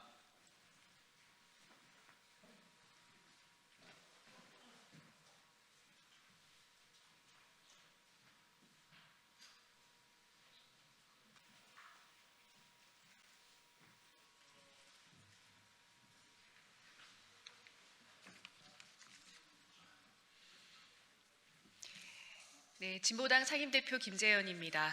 지난 3일 현지 시각 3일이 있었던 미국의 베네수엘라 침략과 관련해서 진보당은 국제형사재판소에 수사를 요청하고자 합니다. 관련한 말씀 드리겠습니다. 지난 3일 발생한 미국의 베네수엘라에 대한 군사 침공과 니콜라스 마두로 대통령 체포 작전은 명백한 국제법 위반 행위입니다. 진보당은 이 사태의 책임을 엄중히 묻기 위해 국제형사재판소 ICC에 정식으로 수사를 요청하고자 합니다. 보도에 따르면 미국은 서반구에 위치한 20여 개의 지상 해상 기지와 함정을 동원해 150대가 넘는 항공기와 해병대, 해군, 공군, 주방위군 소속 전투기, 폭격기, 조기경보기, 원격 조종 무인기 등을 투입해 베네수엘라를 포위했습니다. 동시에 헬리콥터 저공 비행을 통해 대통령 관저에 진입한 미군 특수부대는 베네수엘라 군인과 민간인 등 최소 80명을 사살하고 니콜라스 마두로 대통령 부부를 체포해 미국으로 강제 이송했습니다. 이후 도널드 트럼프 미국 대통령은 베네수엘라에 대한 2차 군사공격 가능성을 배제하지 않겠다고 공개적으로 발언하며 쿠바와 콜롬비아 등 다른 중남미 국가들 또한 다음 표적이 될 수 있다고 위협하고 있습니다. 전쟁이 선포되지 않은 상황에서 제3국인 미국이 유엔 회원국인 베네수엘라의 국가 원수를 해당 국가 영토 내에서 군사작전을 통해 체포하고 해외로 이송한 행위는 주권 존중과 영토 보존을 핵심 원칙으로 하는 유엔 헌장과 국제법을 중대하게 위반한 것입니다.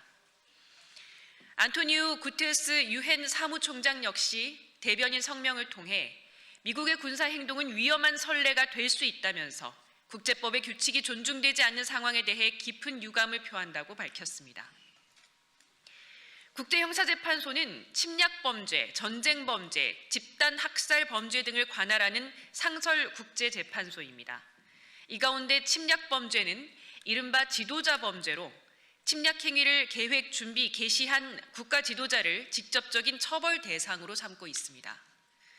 진보당은 주권 존중과 국가 간 법적 평등, 무력 사용 금지를 명시한 유엔 헌장 제1조 및 제2조를 명백히 위반하고 국제 평화와 안정을 심각하게 위협했으며 다수의 민간인 생명을 위험에 빠뜨린 침략 범죄의 책임자로서 도널드 트럼프 미국 대통령에 대해 국제형사재판소의 수사를 공식 요청할 계획입니다. 이를 통해 세계 그 누구도 법과 정의 위에 설 수 없다는 보편적 원칙을 분명히 하고자 합니다.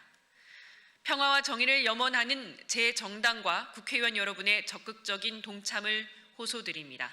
국민 여러분의 많은 관심과 지지를 부탁드립니다. 고맙습니다.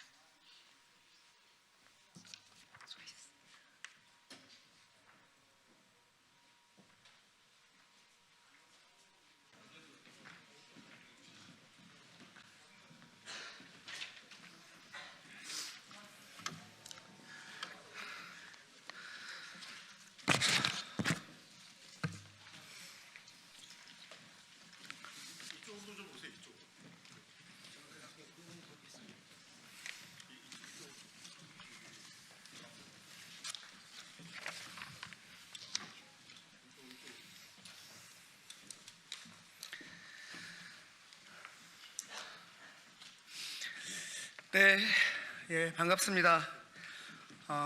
오늘은 골목 상권과 지역 경제 기반을 몰락시키는 쿠팡, 이 쿠팡에 대한 의원님들과 이 많은 단체들의 기자회견을 동시에 같이 하려고 합니다. 먼저 참석하신 의원님들 소개를 하겠습니다. 진성준 의원님 오셨습니다. 염태영 의원님 오셨습니다. 박주민 의원님 오셨습니다. 이훈기 의원님 오셨습니다. 김윤 의원님 오셨습니다. 김남근 의원님 오셨습니다. 권양엽 의원님 오셨습니다. 박희승 의원님 오셨습니다. 예, 그리고 단체에서도 많이 오셨는데요. 한국지역경제 살리기 중앙회라는 단체가 있습니다. 김경배 회장님 오셨습니다. 전국 도시형 소고기 연합회 김영흥 회장님 오셨습니다. 친환경 협동조합 전정숙 이사장님 오셨습니다. 한국지역경제 살리기 중앙회 경기 북부 지회장님이신 오충영 지회장님 오셨습니다. 강서 소상공인 연합회 정상덕 회장님 오셨습니다. 강서 소상공인 연합회 김청규 사무총장님 오셨습니다. 상생협동조합 연합회 민종석 본부장님 오셨습니다. 한국지역경제살리기중앙회 최문호 이사님 오셨습니다. 농수산물 직거래사업단 김호정 단장님 오셨습니다. 한국지역경제살리기중앙회 정인선 본부장님 오셨습니다. 그리고 경기도 슈퍼마켓 연합회 한병덕 이사장님 오셨습니다. 네, 그리고 저는 을지로 위원장입니다. 민병덕 국회의원입니다. 순서를 먼저 가장 주되게 오늘 기자회견을 주장해 주신 우리 한국지역경제살리기중앙회 김경배 회장님 먼저 말씀하시고, 그 다음에 을지로 위원장인 제가 말씀드리고, 그 다음에 염태영, 박주민, 이윤기, 권양엽, 김윤 국회의원님 그렇게 말씀하시고, 다른 의원님들은 안 하시는 걸로 하고, 시간 봐서 기자회견문을 낭독을 하겠습니다. 먼저 김경배 회장님 말씀을 듣겠습니다. 안녕하십니까. 저는 한국지역경제살리기중앙회장 김경배입니다. 저희가 생업을 포기하고 이 자리에 설 수밖에 없는 작금의 현실을 기자님들과 온 국민들한테 알리고자 이 자리에 섰습니다. 저희는 쿠팡이 미국 나스닥에 상장되었을 때 정말 기뻤었습니다. 한국 기업도 미국에 와서 인정받는구나 하고 저희가 순간적으로 착각을 했습니다. 이번에 국회에서 청문회 하면서 너무나 많은 사실을 보고 듣고 정말 경악스러워서 도저히 참을 수 없어서 이 자리에 섰습니다. 쿠팡으로 인해서 정말 그동안에 저희 골목상권은 너무나 많이 붕괴됐습니다. 그래도 소비자들이 원하는 걸 저희도 경쟁력을 갖추면 된다고 참고 또 나름대로 경쟁력을 만들려고 노력했습니다. 그러나 정말 이렇게 아무 법의 제재도 안 받고 또 3천만이 넘는 그런 정보를 개인 정보를 유출하고도 도덕적으로나 또 기업의 사회적 책임이나 이런 것들을 이렇게 무시하면서 또 노동자들의 등골을 빼먹으면서 또 경제 한 축이 붕괴되는 이 현실을 도저히 참을 수가 없었습니다. 저희 슈퍼마켓들 또 골목상권의 많은 유통 관계하시는 분들은 왜 우리가 이렇게 어려워질까? 왜 이렇게 시장이 급변하게 몰락하고 있는지를 본인들은 정말 잘 몰랐었습니다. 근데 쿠팡이라는 회사가 40조에 넘는 매출을 일으키고 이커머스에 거의 30%에 육박하는 그런 매출을 성장을 가져오면서 정말 이렇게 급변하게 시장을 변화시키면서 경제 한 축이 골목상권의 붕괴가 이미 이루어지고 있었습니다. 그러면 정부나 정치권에서도 시장의 급변하게 붕괴가 오면은 저는 헌법에도 나와 있는 즉시 시장을 개입을 해서 그거를 함께 사는 사회를 만들어줘야 되는 것이 정치나 정부가 해야 될 도리가 아닌가 하는 생각을 해봤습니다. 이렇게 한 축이 완전히 붕괴되고 몰락을 가져오면서 또 많은 자영업자들이 자살을 하고 정말 길거리에 내몰리는데 그들은 왜 자기들이 죽는지를 몰랐었습니다. 지금 쿠팡이 얼마만큼 그런 비도덕적이고 그렇다고 쿠팡에 납품하고 있는 자영업자들은 그러면 그 사람들은 돈을 버냐?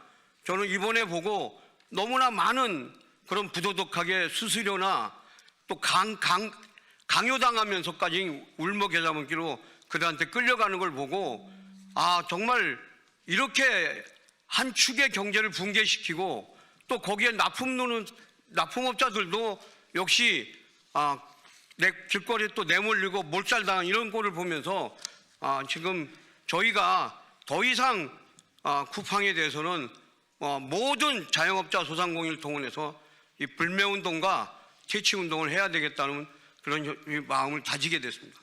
다시 한번 정말 국가나 쿠팡도 마찬가지지만 모든 기업들이 함께 사는 사회를 만들어 주십사는 것이 저희 간곡한 소망입니다.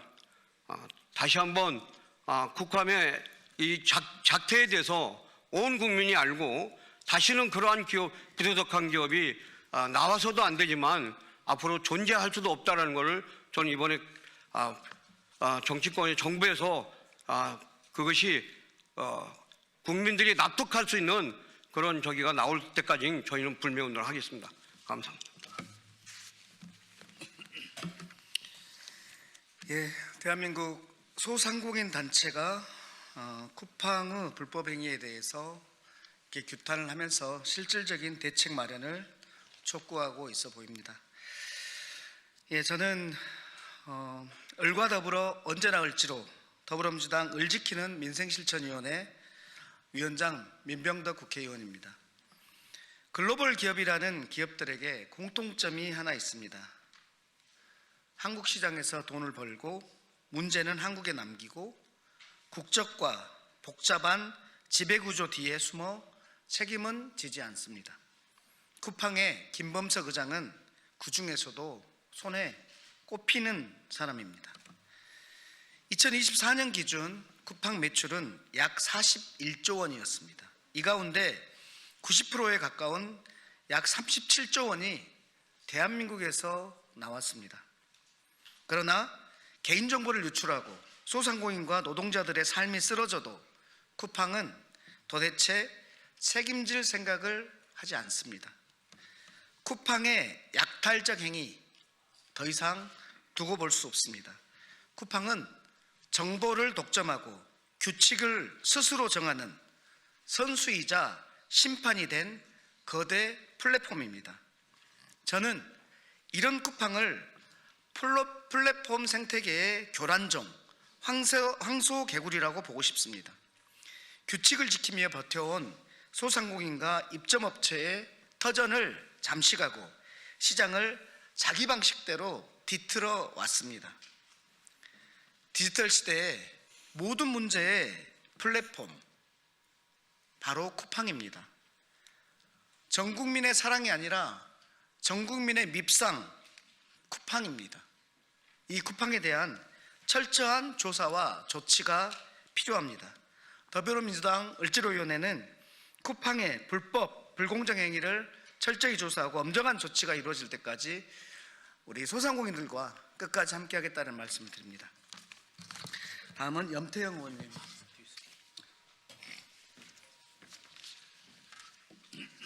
국토교통위 수원무 염태영입니다. 우리 국민들은 지난 쿠팡 청문회를 통해서 쿠팡이 우리 국민과 대한민국을 얼마나 우습게 여기는지 똑똑히 지켜봤습니다. 2024년도 쿠팡 매출액은 38조 원입니다.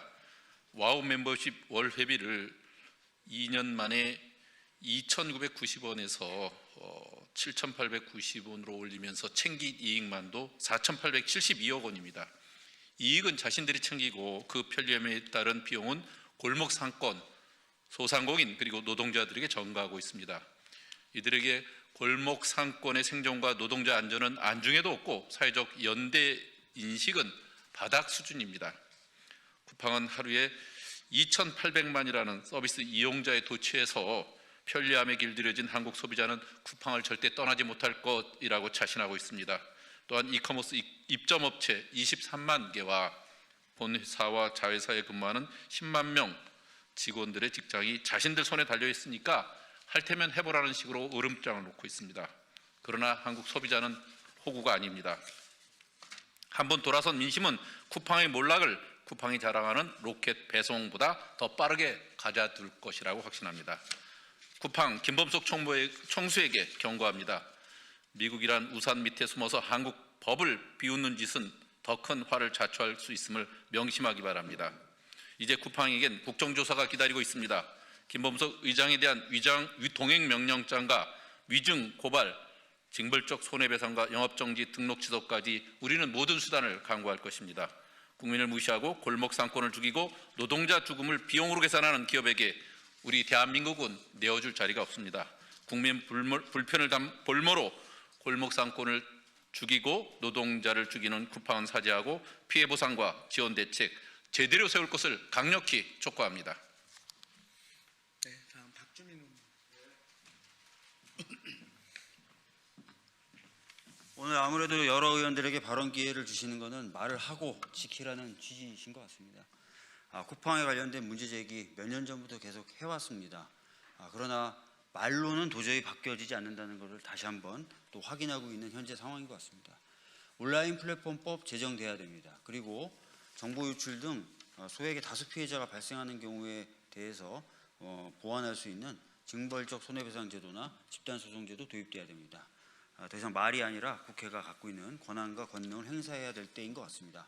아울러 골목상권을 살리기 위한 노력들도 함께 해 나가야 될 것 같습니다. 연희동 같은 또 연남동 같은 사람들이 많이 찾는 그런 상권들이 서울의 곳곳에 새로 만들어지고 기존의 소상공인들과 함께 그런 거리를 만들어 나갈 수 있으면 얼마나 좋을까라는 상상도 해봅니다.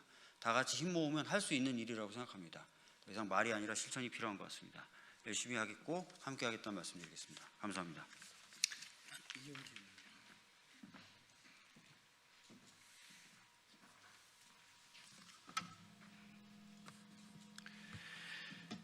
예, 국회 과방위 이은기 의원입니다. 요즘 모든 국민들이 쿠팡만 생각하면 화병이 날 지경입니다. 여러분, 지난 이틀간의 청문회, 그 전에 과방위 청문회, 또 현안 질의, 쿠팡의 모습을 보셨을 겁니다. 어떤 기업인지. 쿠팡은 2022년 매출액 20억, 2023년 30억, 2024년 40억, 지난해는 50조 원의 매출, 20조, 30조, 40조, 50조 원의 매년 10조 원의 매출 성장을 기록해서 지난해에는 50조 원의 매출을 올렸습니다. 이 매출의 90%는 대한민국 전 세계 170개국에서 사업을 하지만 대한민국에서 매출의 90%를 올리고 있고, 이런 성장의 뒤에는 우리 노동자들의 피와 땀, 죽음, 그리고 소상공인들의 피땀, 납품업체들의 희생이 있었습니다. 그리고 김범석 의장은 과로사한 노동자의 죽음을 은폐축소하는 중범죄까지 저질렀습니다. 대한민국에서 쿠팡이 이대로 사업을 한다면 더 이상 유통괴물 쿠팡을 용납하지 못할 겁니다.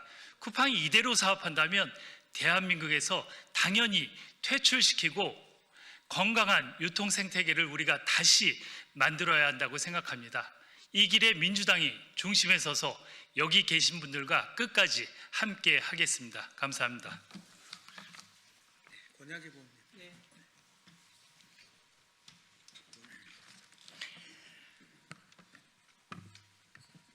안녕하십니까. 국회 산업통상자원 중소벤처기업위원회 소속 권양엽입니다. 갑질 종합 플랫폼 쿠팡은 소상공인 자영업자 피해 대책을 마련하십시오. 요즘 우리 국민들은 아침마다 쿱모닝을 외치고 있습니다.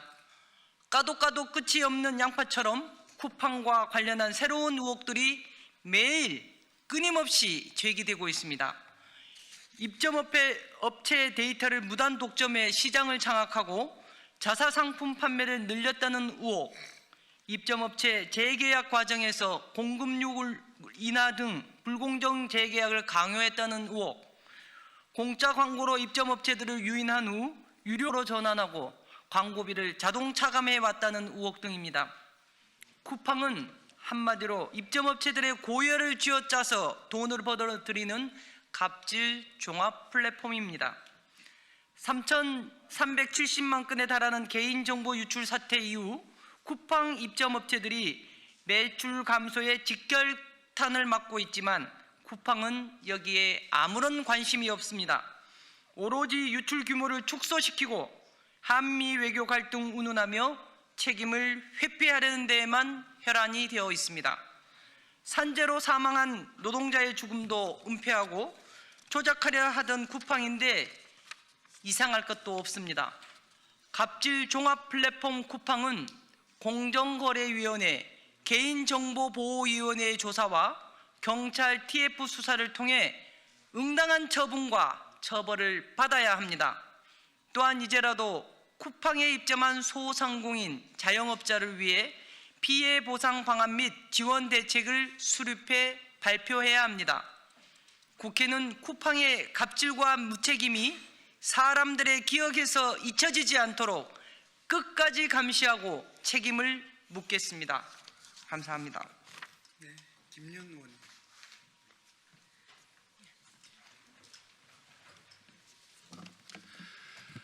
보건복지위원회 김윤입니다.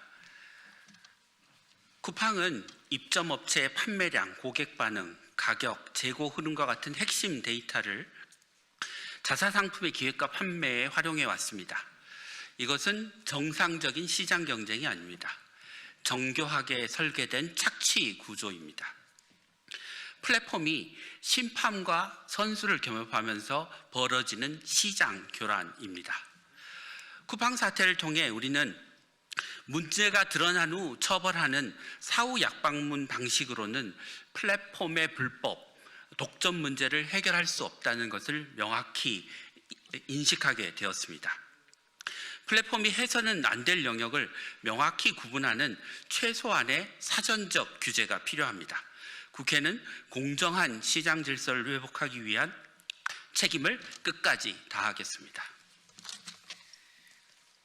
네, 다음은 기자회견문 낭독을 김영웅 전국도시형 소공인연합회 회장님과 정상덕 강서소상공인연합회 회장님께서 해주시겠습니다. 죄송합니다. 마스크 쓰고 말했습니다. 쿠팡은 플랫폼의 이름으로 자행된 약탈을 멈춰라. 오늘 우리는 단순히 쿠팡이라는 한 기업의 이탈을 지적하기 위해 이 자리에 선 것이 아니다. 쿠팡이라는 플랫폼 권력이 어떻게 소상공인의 삶을 잠식시키고 시장의 공정한 질서를 파괴해 왔는지 분명히 밝히기 위함이다. 쿠팡은 더 이상 중개자가 아니다. 정보를 독점하며 규칙을 스스로 정하는 절대적 지위에 올라선 거대 플랫폼이다. 이에 상응하는 책임을 회피한 채 이윤만을 추구해온 형태를 우리는 더 이상 묵고할 수 없다. 첫째, 이점업체 판매 데이터 무단 활용 및 PB 상품 출시 규탄한다.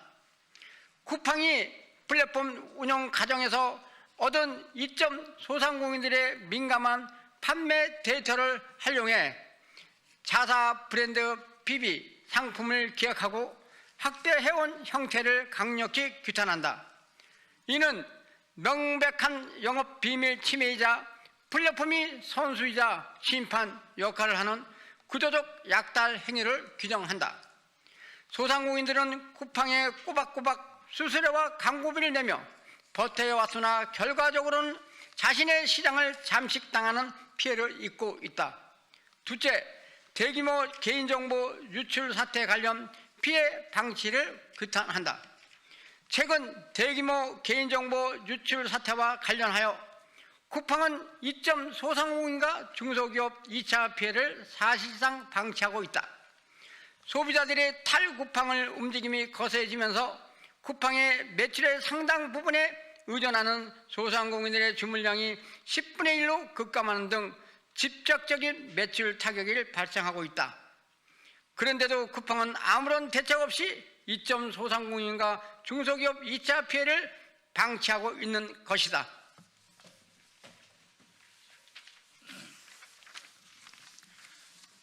셋째, 불공정 거래 행위 및 갑질 근절을 촉구한다. 재계약 과정에서 일방적인 공급률이나 요구 등 출판업계를 비롯한 여러 입점업체에 대한 쿠팡의 불공정 재계약 강요 및 갑질 형태를 규탄한다. 2주 무료 체험 후 자동으로 유료 광고로 전환되고 광고비가 판매 정상금에서 자동 차감되는 시스템 등 공짜 광고의 함정을 이용한 불공정 행위를 당장 중단해야 한다.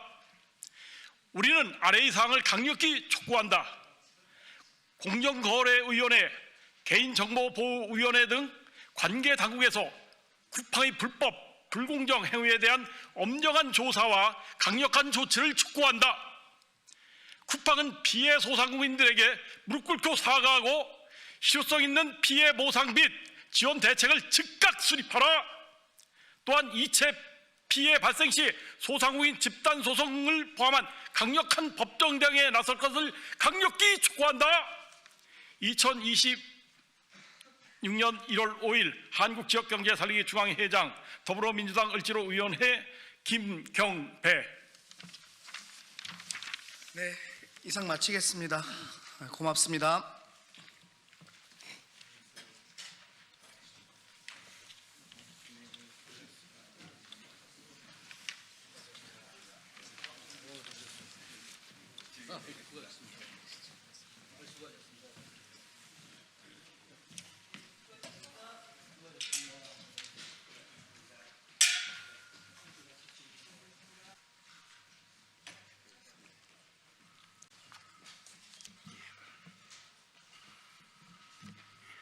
더불어민주당 대변인 박규환입니다. 대변인 논평 발표하겠습니다. 통일교, 신천지 특검 빨리 출발해야 합니다.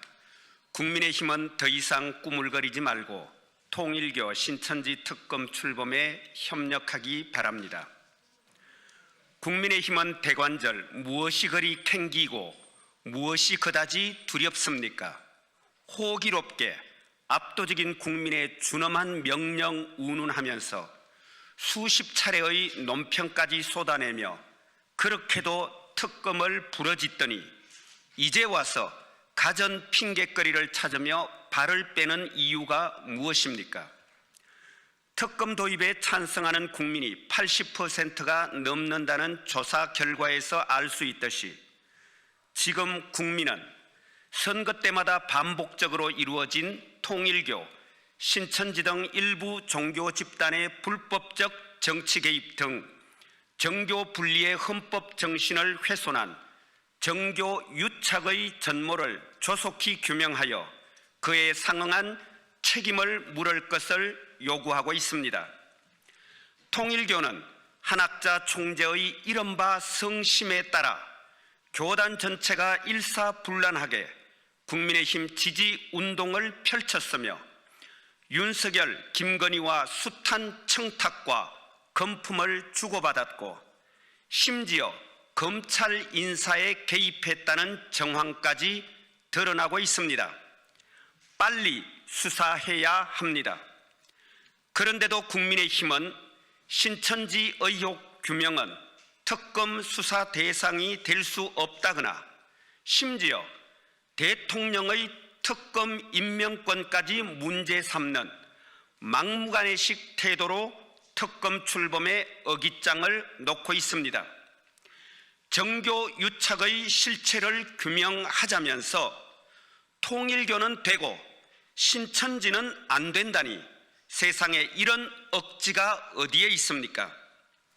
국민의힘이 이토록 특검 수사 대상에서 신천지를 빼려고 안달하고 대통령의 고유 권한인 임명권까지 덜먹이며 특검을 가로막는 것은 결국 신천지와 국민의힘 사이의 검은 유착이 드러나고 위헌 정당 해산 사유가 추가될 것에 대한 두려움의 발로 아니겠습니까?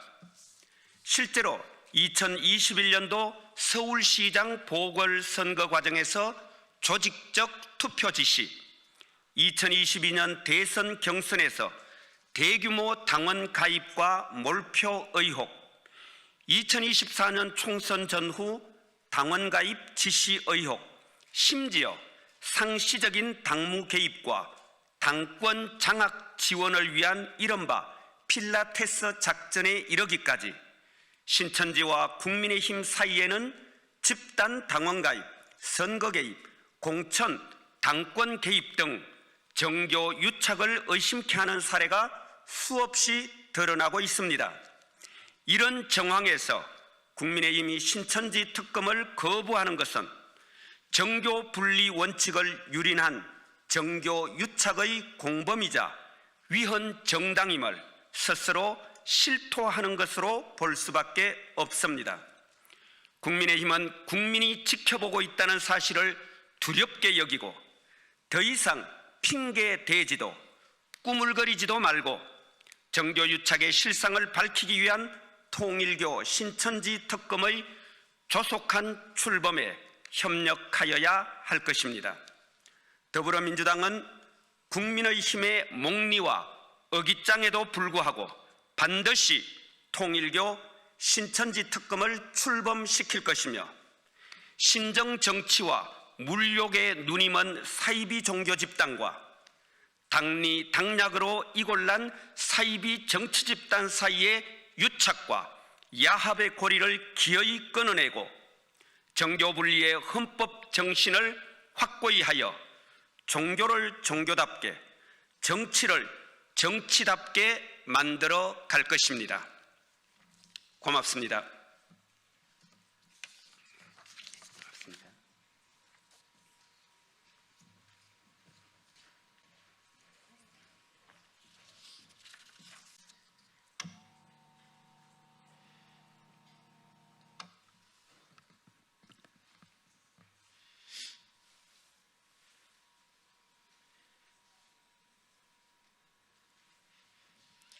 네, 기본소득당 대변인 노서영입니다.